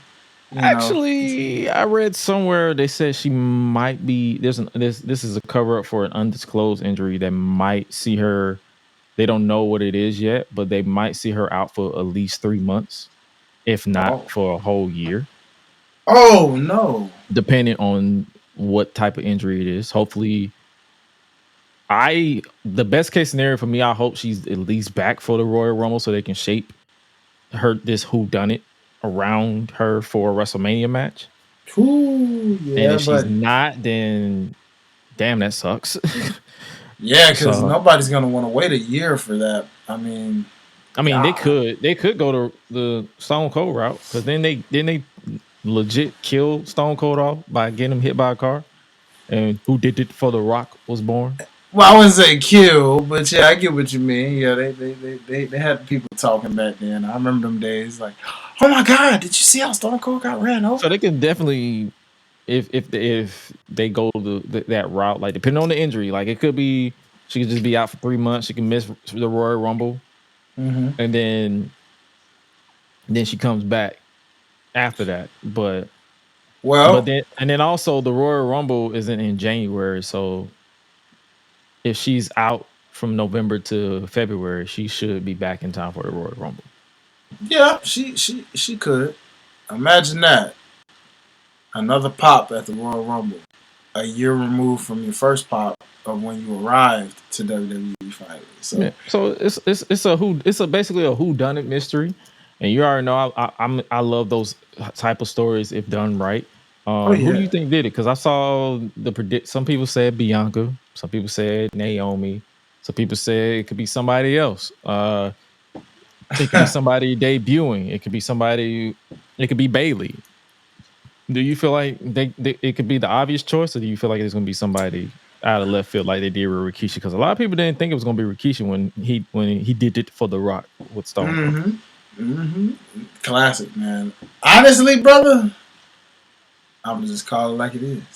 All you mofos is a suspect. Every last one of yous. You all suspects. All of yous is guilty until proven innocent. Yeah, that's right. All of yous. All of yous. Yeah, you too, Bianca. Yep. Naya, you a suspect. Liv, Raquel, suspects. Naomi, suspect. Bayley, suspect. Charlotte, suspect. All y'all some suspects. God dang it, I don't trust none of you ninjas. None of yous. Y'all may be suspect. Yeah, exactly. Yeah, it's all y'all. So, but nah, I'm intrigued. Like I wouldn't be against it being Naomi and they switch up her character a little bit. See, I wouldn't be against it being Bayley again because she was always entertaining as a heel to me. True. There's that. I wouldn't mind it being Bianca. That'd be definitely a switch up. On some Triple H level, I wouldn't be mad at it. I'm like, okay. All right, Bianca. Take that ball and run with it. I mean, her husband already seemed to be slowly making that heel turn, you know? Maybe. Maybe. We'll see. You know? That'd be definitely something to keep an eye on. I was like, okay, yeah, that's intriguing to say the very least. But speaking of intriguing, Kevin Owens and Cody Rhodes had their face off. What did you think about this face off? I love how WWE has really been telling stories of who the heck do I root for? Because both of them were speaking straight truth.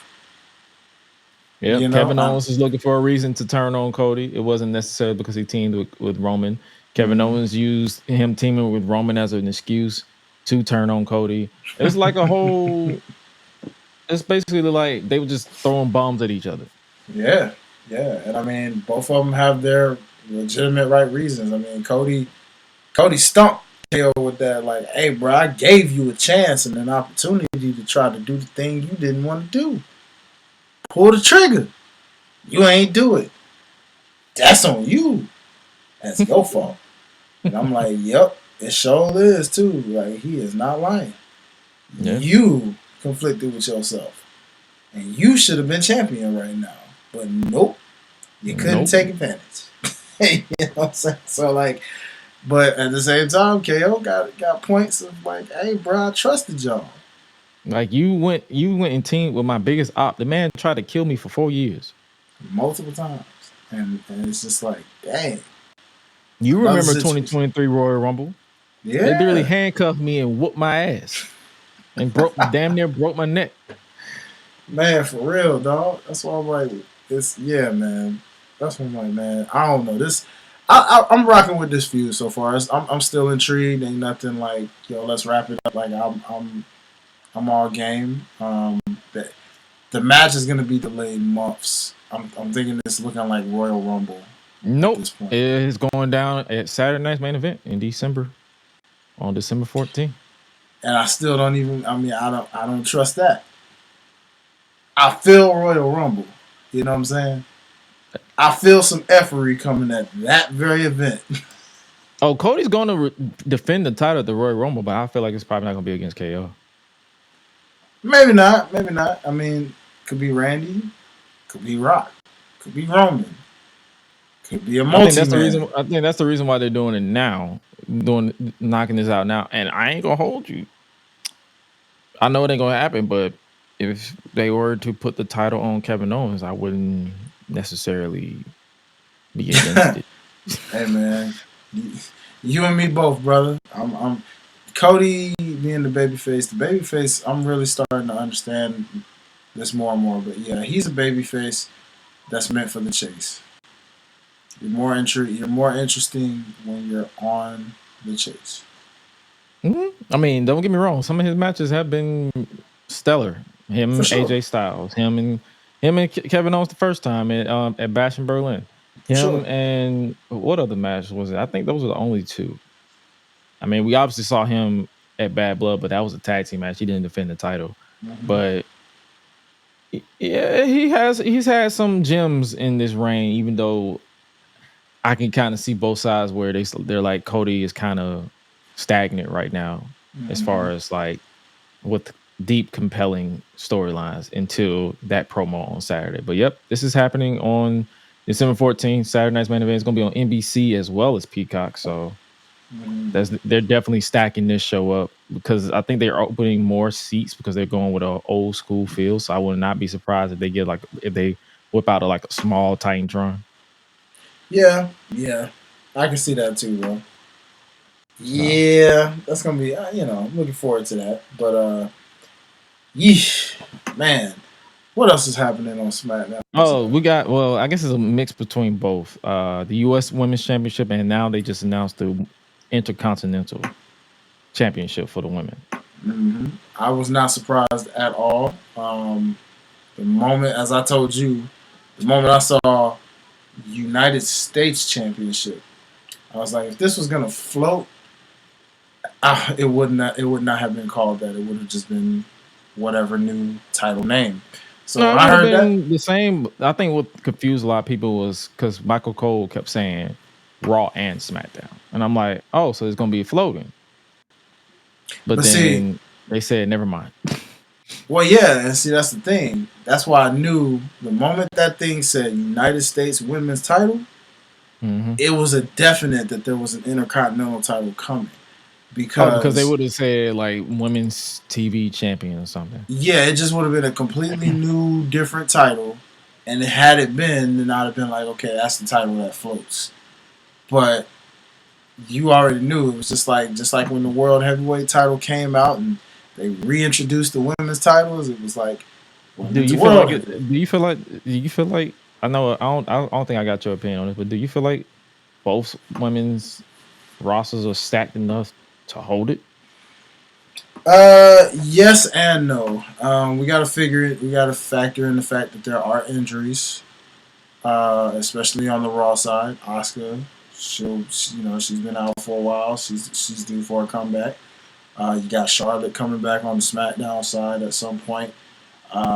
You've got, who else is injured right now that's been out for a minute? Becky's not injured, but she does intend to come back. She's on break. You say, Yeah.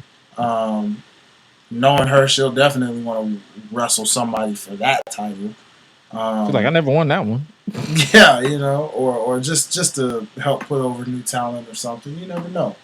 I think they really can, though, bro. Not to mention, again, NXT's women's division is to a point where they are taking over the entire show in a good way. Like almost every other match now is a women's match. So they are deep enough where we know there's a lot of women on there that are ready. You know, Lash and Jakara seem like they're ready for the main roster, even though they're more tag team route. So I like them for the tag division still, but they seem like they're ready. Roxanne is beyond ready. Cora Jade is just about all but ready, as long as she can stay healthy. The list goes on. Like they have a whole crop in class that can get called up all at once, and they'll still be okay. And you got Kiana James, wherever the heck she is when she gets back. So you got women that can make this work in this mid card level, and then on top of that, the Maxines and the BFABs of the world, those ladies are improving, getting so much better. Props to you, BFAB. I did not get to give you your props live on air. I really enjoyed seeing what you did in that triple threat last week, and I can't wait to see more of you in the ring. I really hope they put you in the ring a lot more because entrance was dope.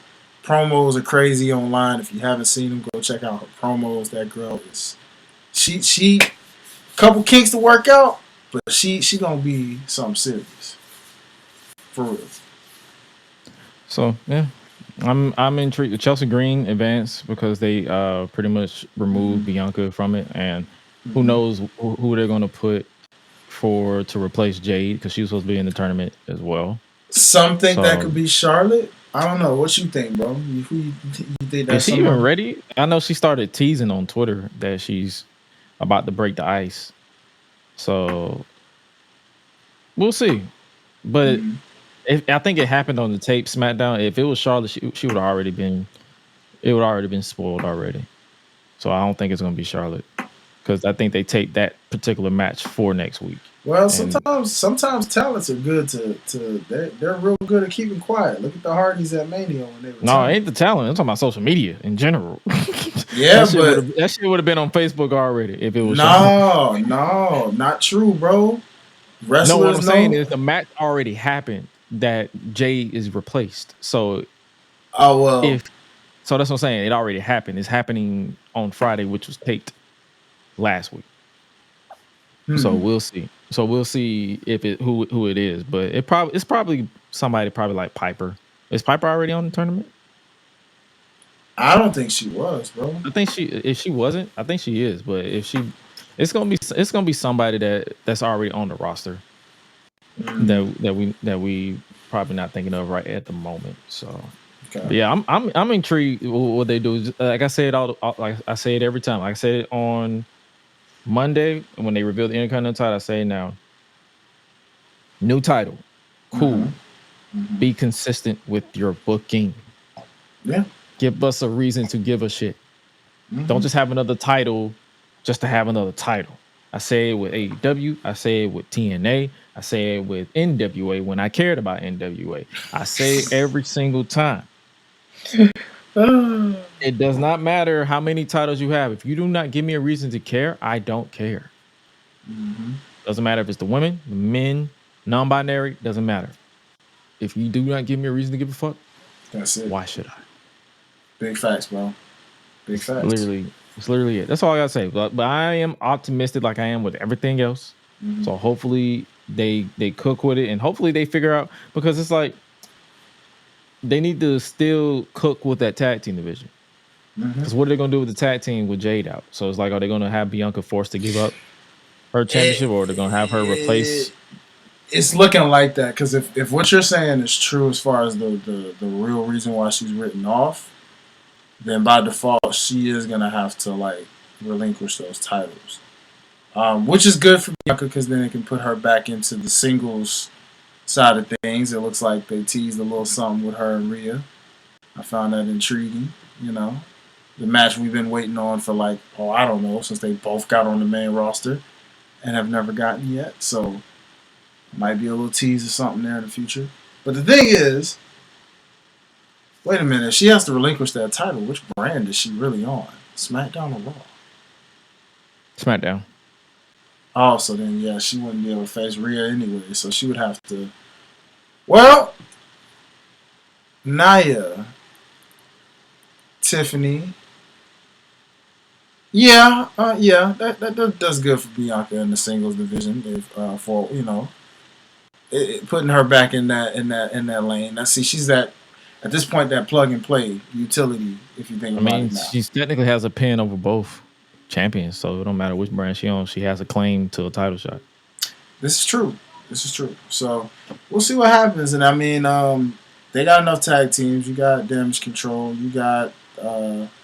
Speaking of, like they got for the Intercontinental title, you got like EO. Like I feel like whoever wins both titles somebody needs to be established. Yeah. So I would not be surprised if it's like somebody like an EO or a Natalia as the first inaugural champion. Yeah, I know a lot of people are bored with Natalia, me included, but I ain't gonna dismiss the fact that she's a workhorse. I'm rooting for my girl Zelina on that side. Or Zelina, that's what I'm saying. It's gonna be somebody established or somebody like. If it's not gonna be somebody established, I won't be surprised if it's somebody established as the first challenger for whoever wins the champion to establish the champion to make the champion relevant. Yeah, I think that would be really stellar. For the women, for the SmackDown side, I'm all for Mia Yim and or Chelsea Green. Yeah, for the most part, any of them to take it.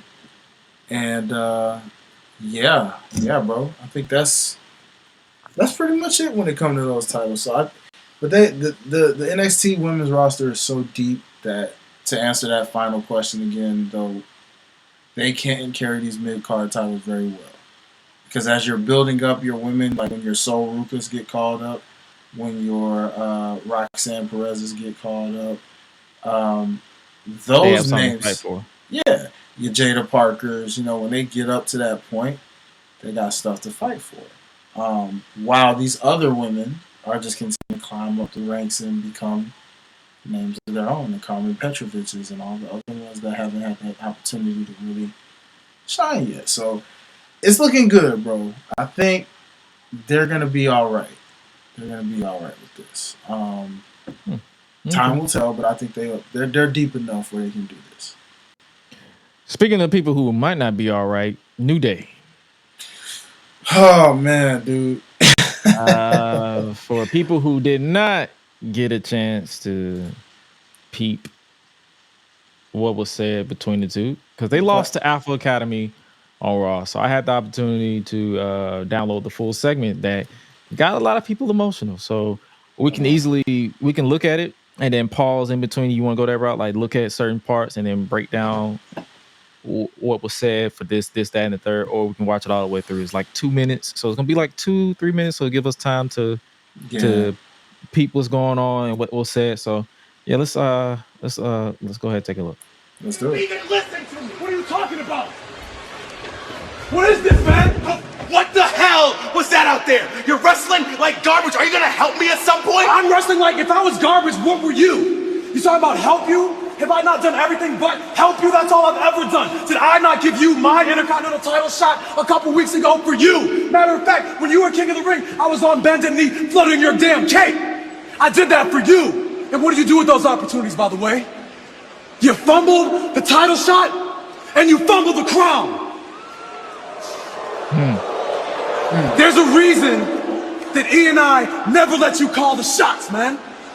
Because you're too reckless out there, man. You take too many unnecessary risks. Unnecessary risks out there. Shut up and let me talk for a second. Unnecessary risk. I remember when you were too terrified to take any kind of risk, and that's exactly why you couldn't get a shot at the heavyweight championship until I came along. And I took those risks for you, Kof. I'm the reason you became champion. You're the reason that I became champion. Nah, man. I was a Hall of Famer when you met me. That's why you asked me to be a part of this group, not the other way around. Don't you ever forget that. And you, of all people, shouldn't be talking about championships and titles, because last time I checked, you still haven't won a singles championship by yourself, now have you? What? Do you know why you have never been a world champion like me and like E? It's because you have not been good enough. That is not my fault. Good enough, huh? I was good enough to fight for you, wasn't I? I was good enough to take your beatings for you, wasn't I? I was good enough to believe in you, wasn't I? Just like they believed in you. And what did we do with that belief? We turned it into Kofi Mania and we handed it to you. And what did you do with that, Kofi? You pissed it away on a silver platter in 6 seconds to Brock Lesnar.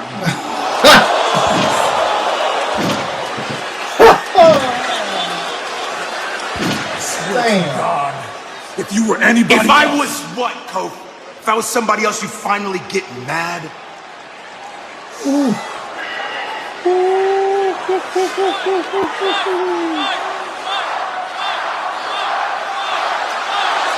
I see you at the reunion. Brother. Yeah. See you at the anniversary.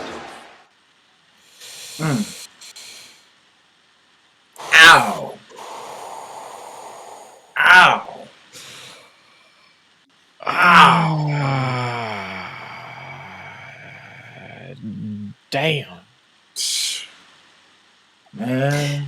I ain't gonna hold you. Being a fan of them for all these 10 years, it hurt to see them fight.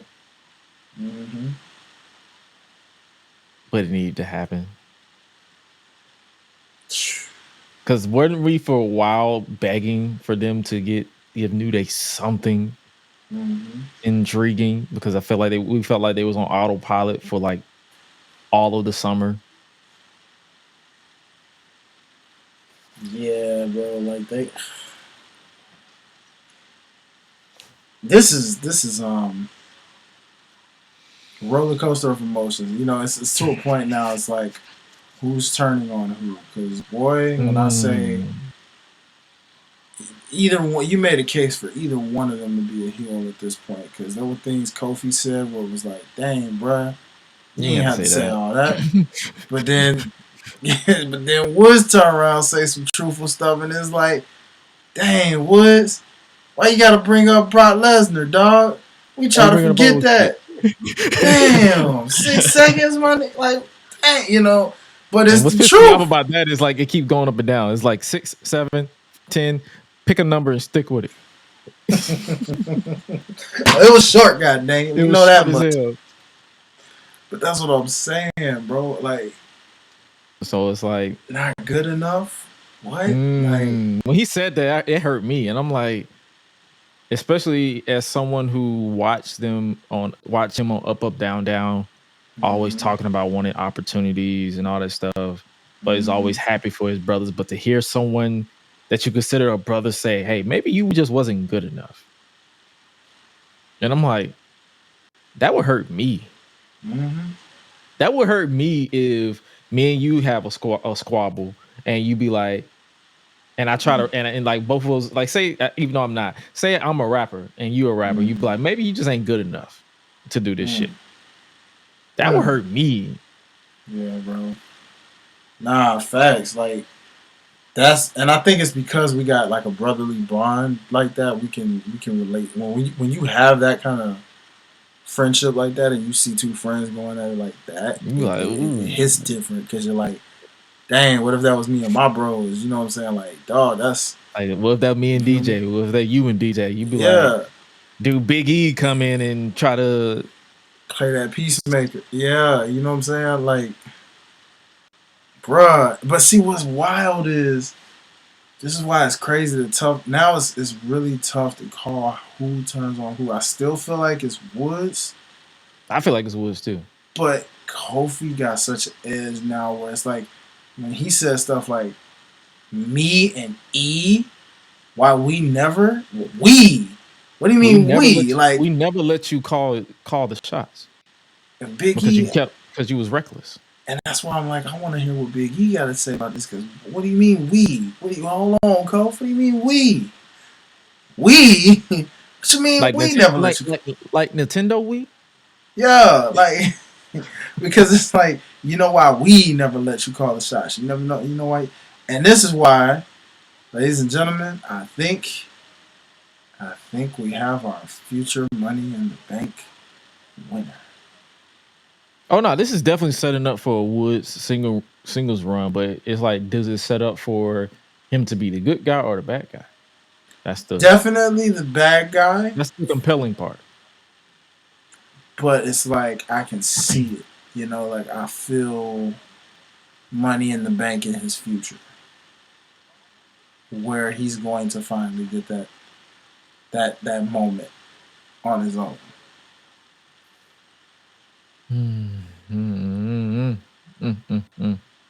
Dang, man. I called this. I knew when they would do this anniversary. It's like you called it, but then it's like now that it's here, you still like. Yeah,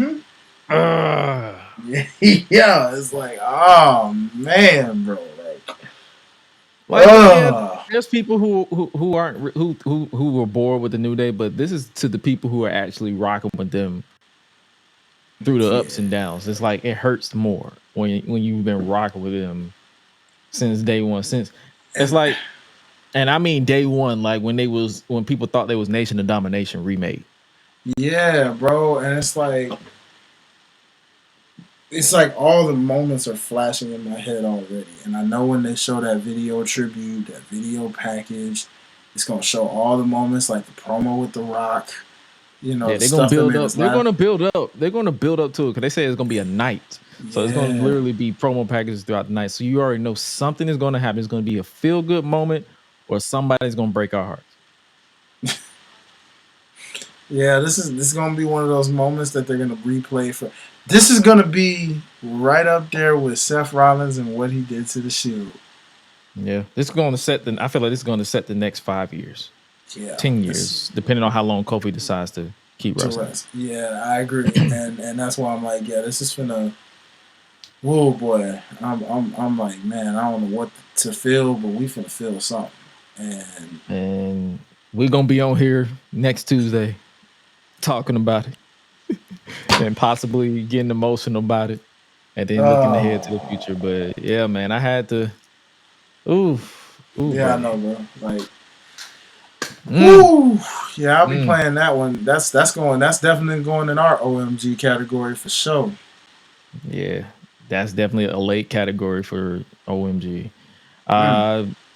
Before we get to the Survivor Series and then get up out of here, we got the brackets for AEW Continental Classic that is going down starting tomorrow for Thanksgiving Eve of Dynamite. Are you gonna watch it? Because I ain't gonna hold you. I may watch it. I may not. Because I'm gonna be kicking it with the family, so it's like, will I watch it?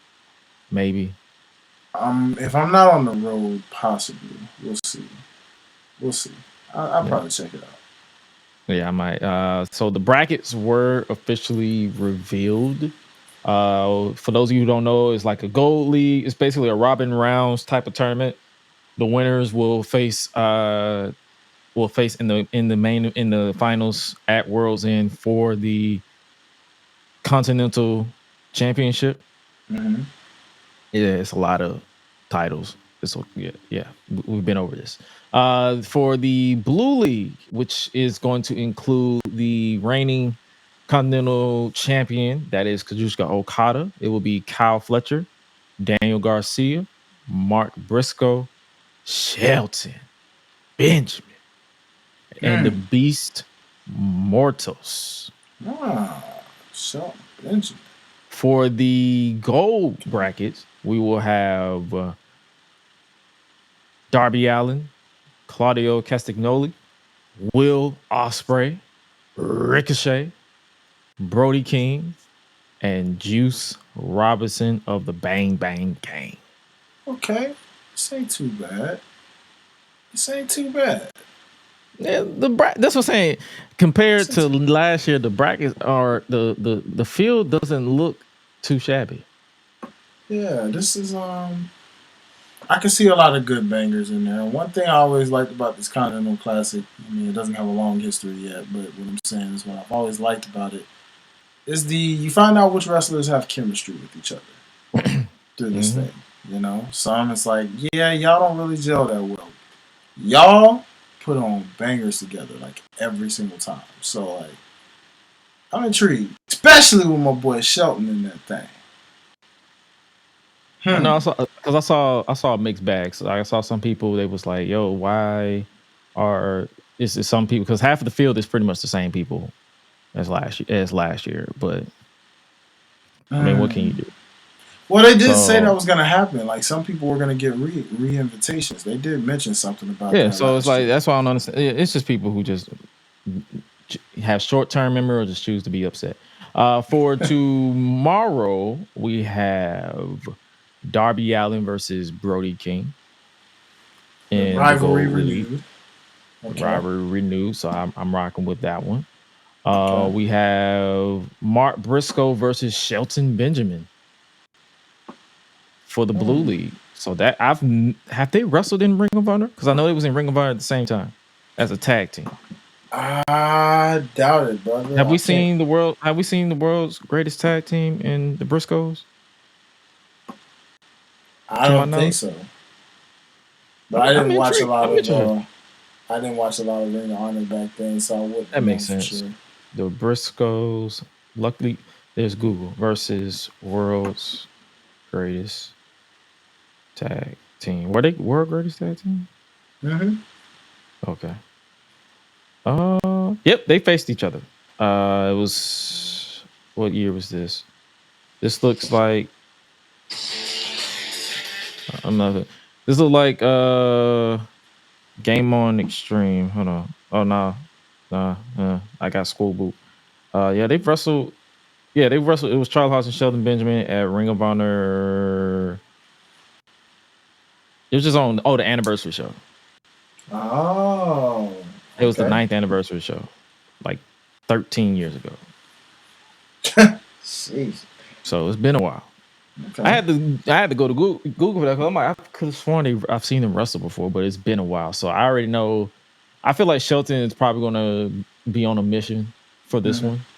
So we're definitely going to see someone. And then we're going to see for the Gold League again, we're going to see Ricochet versus Claudio Castagnoli. Oh, okay. Well, so it's looking like we're going to be seeing a lot of what I'm trying to say. A lot of, like, I feel like this Continental Classic is going to carry majority of TV time. Yep, it definitely is, and I'm not mad at it. You know, hey, let's just get some good wrestling and hopefully some storytelling in between. But yeah, and the last 2 matches that were announced for Collision that will be taped, I think they're going to be taped and it's going to go at 4 Eastern time on Saturday before Survivor Series. It's going to be champion versus champion, Okada versus Daniel Garcia. And for this will be, and I think we're going to have Juice Robinson versus Will Ospreay. Oh my goodness! So we're gonna have a solid. That's what I'm saying. The Continental Classic match wise is going to be very, very interesting. Who do you feel like is going all the like just off the top of the cuff? Like, what's your determined final? Because I believe it's gold versus blue. So, what's your determined final? I feel like it's gonna be Okada versus probably Ricochet. Let me see that golden bracket again. Or I'm sorry, the blue bracket. I got you. You got the blue bracket. You got Okada, Fletcher, Garcia, Briscoe, Benjamin, and the Beast Mortis. I ain't gonna hold you, bro. I'm going with Fletcher. We just talked about that with him and Momentum. I think this is that moment that carries him. Like, remember when Swerve was in this thing and Swerve was basically protected up until that point of like him and Moxley fought, and then after that he kept winning. Kyle Fletcher's he's your Swerve Strickland in this. So you think Kyle's gonna be in the finals for the blue, and then for the gold, you got Allen, Castagnoli, Ospreay, Ricochet, King, and Robinson. This might be. I ain't gonna hold you. This might be the moment where Will Ospreay and Kyle Fletcher cross paths one more time.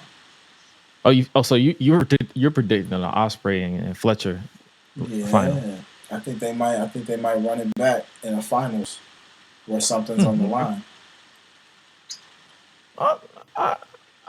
I'm interested to see how they would take the title off of Okada, because keep in mind, if he does not make it to the final, he is automatically no longer champion.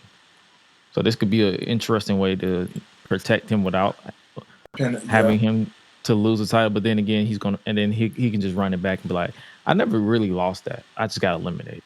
Yeah. I mean, why not?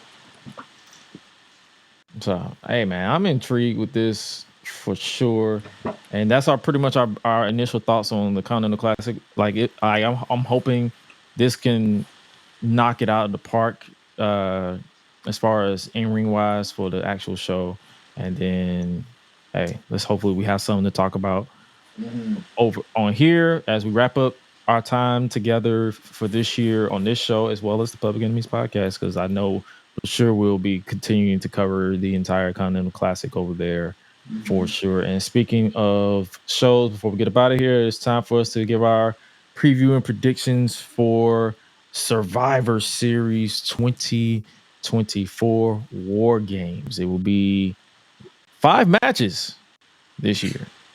Surprise, surprise. 5. That's Triple H's favorite number. Depending on, I expect 5 for real, because they might end up, one of them going to be a brawl. I don't trust this man. I think a 6 match gets added, which then makes it the brawl. What would be the 6th match? Because they already made Cody and KO for Saturday night's main event, so they just basically skipped this entire pay-per-view with Cody. I'd have to get back to you on that one, brother. I'm still kind of thinking that. I ain't gonna lie to you. My brain ain't fully functioning yet, but it's all good. It's all good. Well, but I guess we can just go ahead and start with the non-War Games matches, and the first one is for the World Heavyweight Championship.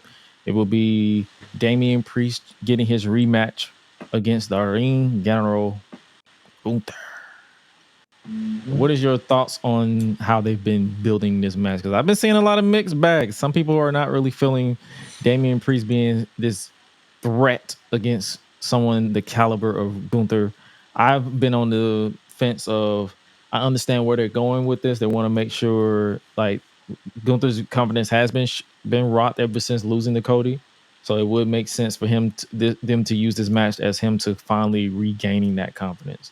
But I've been seeing a lot of people not really a fan of him being taken out so easily by Damian Priest during this build. Yeah. Too early for Gunther, even though it's telling a story and unpeeling layers to his character. Give me Gunther to take that one kind of by a landslide. Oh yeah, for sure. I just had to write it down, but yeah, for sure. Because I'm like, it's a given he's not losing that title anytime soon. But I don't mind this build that they've been telling with Gunther. So next match we have, it is for that was just added on Raw, is for the Intercontinental Championship. Is a triple threat. It'll be Braun Breaker versus Ludwig Kaiser versus Sheamus. Did you see Braun nearly decapitate himself, his sternum on that spear to the announce table? I said, what the fuck? Hardest part of the table, too. Not gimmicked, folks. That's the table real. Moved. And the table was like, why you coming to me, Brian? You want these problems. Now I got to hurt you. You know? But he no-sold it, so he pretty much, I know he felt it afterwards, but he basically brushed it off. Yeah, man, I heard. That's why I was just like, oh. Yeah, I got Braun retaining that one. It's kind of easy, you know. He's going to retain that one and keep his dominance going. Yeah, I feel the same way. Like, I wouldn't be surprised if somebody else wins it. Like, I wouldn't be surprised if they use this as a way to give Sheamus that one title he never won. Just to throw a curveball, and he pins Ludwig and keep Braun without taking the pin, and then they run it back. But then I would feel some type of way, because it would be a scenario where it's like, if Braun loses this title again, he should not get a rematch. Nah, I agree. it's a case that he should finally move up. Dang. Because you're going to risk the chance of him running into a cycle like, oh, he has the title, he retains the title a couple of times, then he loses it, and then he regains it, and then he's stuck doing the same thing over and over again. Story of his life, boy. Ever since he joined NXT, it's been that same pattern. So yeah, but yeah, for sure, Braun to retain this championship. The next match we got is for the United States Championship. It is Shinsuke Nakamura with the cane face paint when he first unmasked versus LA Knight. Okay. I'm going with. This is a situation where I feel like this might not be a clean finish because I feel like Nakamura just returned. Did they really bring him back just to lose? You'd be surprised, brother. But then again, I wouldn't be surprised if he just lose. So I'm still going with LA Knight to retain. Yeah, you and me both, brother. I'm taking LA Knight to retain that thing. Kind of easy. Yeah, a lot of this entire card is pretty somewhat predictable for the non-War Games matches. I've noticed that. We can start off with the women's War Games match. Originally, it was going to be Team Bianca, Jade, Rhea, Io, Naomi versus Liv, Nia, Tiffany, Raquel, and Candice. But like we mentioned, Jade is no longer medically cleared for the storyline, the whodunit. So replacing her will be none other than Bayley. And the baby faces have the team advantage after Bayley pinned Nia Jax on Raw. So this can go one of two ways. The super team, that being Bianca, Jade, Bayley, Io, and Naomi, just wins by default, or they can actually give the heels give them something, because it ain't looking good on paper for the bad guys. Yeah, no, I agree. But as far as my pick, I'm just gonna go off left field, off the cuff with this one. I feel like Team Liv is gonna win this one. That's an interesting take. I do smell a rat somewhere. Somewhere on one of these teams, there's a rat, and I feel it coming. Somebody's. I feel like the rat on the heel side would be definitely Tiffany, and the rat on the babyface side, I can definitely see. Yeah, you see what I'm saying? That's the reason. I think that's another reason why I said Team Liv. Because I feel like it's going to be a rat. So Liv is just going to ride that momentum some more of her incredible year. All right. Yeah. Okay, I'm not mad at it, brother. I'll go that same route for the heck of it. I'll go that route. But then again, I wouldn't be surprised if whoever pins Liv or Nia gets a title match at Saturday Night's Main Event.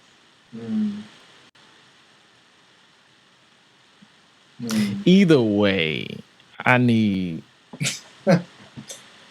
Dang, bro. Yeah, they stumped me Yeah. with this one. I'm intrigued because between that whodunit situation and then Bianca's beef with Bayley, even though it looked like she's starting to trust her a little bit after what we saw on Friday.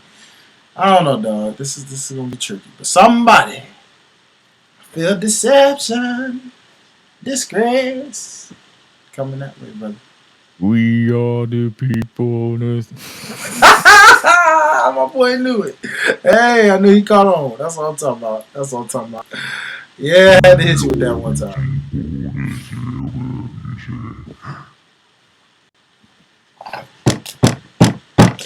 Oh, man. Disgrace. Oh, man. The last match is the men's War Games match. It'll be Team Original Bloodline versus Team New Bloodline. Solo Sikoa, Jacob Fatu, Bronson Reed, the Tongans versus Roman, the Usos, Sami Zayn, and CM Punk. Wow. Man, this is This is definitely main event, by the way, for y'all, so y'all don't know. Give me the new Bloodline. You feeling that way too? Yeah, because number one, the good guys team ain't really getting along, and they didn't get along Monday. They probably ain't gonna get along Friday. And they're gonna do a face-off, well, not a face-off, a sit-down between Roman and Punk on SmackDown before Survivor Series. So ain't no telling how that's gonna go. And I think because of the outside factor of this little love triangle, I feel like Seth Rollins is gonna find a way to be heard too. So I feel an F finish coming. That's gonna allow, and it has nothing to do with the Bloodline getting this F finish, but just the individual that has the reasoning for doing it. So, yeah. And I also see, because I feel like Jacob's probably going to win the team advantage on SmackDown. So they're going to be outnumbered regardless. Yeah. One thing about the OG Bloodline, when you actually take your fandom away and actually pay attention, Roman hasn't apologized. He just got lucked into everybody coming around because the new Bloodline has been screwing him over. So it's like, and then Roman, he's still struggling with not trying to be the dictator. He has to treat everybody as equals. And then when you got the Punk factor, you know Punk ain't taking no bullshit. None, bro. None. So it's like if Roman crossed 2 million lines, you thought Jay gave Roman a warning. If he crossed the line with Punk, Punk just gonna walk out that cage and just go home backstage. Like, you know what, fuck y'all. Yeah, that's what I'm saying. I'm like, I just feel an F finish coming, and I think yet again the 2.0 T-Move Bloodline with a Dollar General Bloodline, Dollar Tree, whatever y'all want to call it. It's about to catch another double. I don't think nobody should call them that no more. They've actually been entertaining. They have, especially Solo's crazy. Once he stopped being Roman Jr. and just being himself. It looked like he being himself now based off them facial expressions he do all the time and them little antics to him. Like Tribal Chief would never. Nope. And that's the beauty of it. It's like he's not trying to replace Roman. By being Roman, he's trying to replace Roman by being better than Roman. So there's so many ways that they can go with this story, and it's like I am highly intrigued with what they got going on. So I feel like across the board, we pretty much got the same picks. We both picked Gunther, we both picked Braun, we both picked LA Knight, we both picked Team Liv because it's a rat on the babyface side. Even though I still feel like it should have been a standard traditional tag team elimination match, but it is what it is. And the new Bloodline, because something is definitely going to squander the OG Bloodline winning, and it's going to prolong this story into the new year. So for those of you who thought the Bloodline story was going to end, remember the innings. Remember the innings. And we're on like the 500 inning. So we're not ending no time soon. So but with that is our predictions for Survivor Series War Games 2024, and that is our show, ladies and gentlemen. We appreciate you guys rocking with us. Like I said, we're on the road to 100 episodes. This is episode 98. Next we will be 99, and then we will be on 100. 100.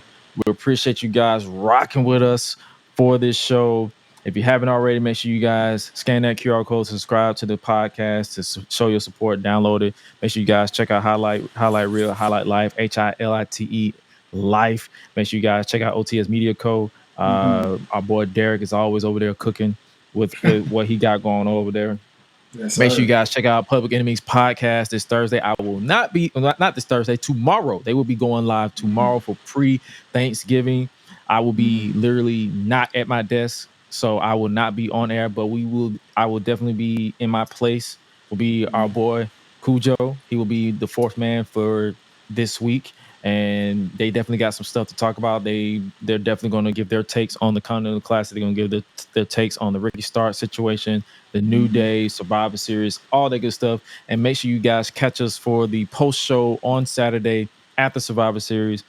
I would definitely be back in time for that, but we would definitely be cooking with a lot of content going forward. And then the end of the year awards, I would definitely try my best to get the poll up for the end of the year awards for 2 weeks. We will definitely put the list up so you guys can submit your own. Like, we're not going to give you any options. It's up to you to submit. And there's no options, then we're just going to can the whole category and just move forward. But the end of the year awards goes down on episode 100, and we're likely going to start early for episode 100 so we can. We're looking at it's still TBD. We might go at the same time as NXT, so we might start at 8, or we might start at 8:30. But we're definitely going earlier than we did tonight. But make sure you guys hit your boy up at It's Gresh, AO It's Gresh everywhere else. And with that being said, you guys stay safe out here in these streets, and remember to always eat, sleep, flex, and repeat. Happy Thanksgiving. Enjoy family, friends, and just try to stay safe out here. Yes. But we out. Y'all be breezy. Time to get some turkey. Both figuratively and literally.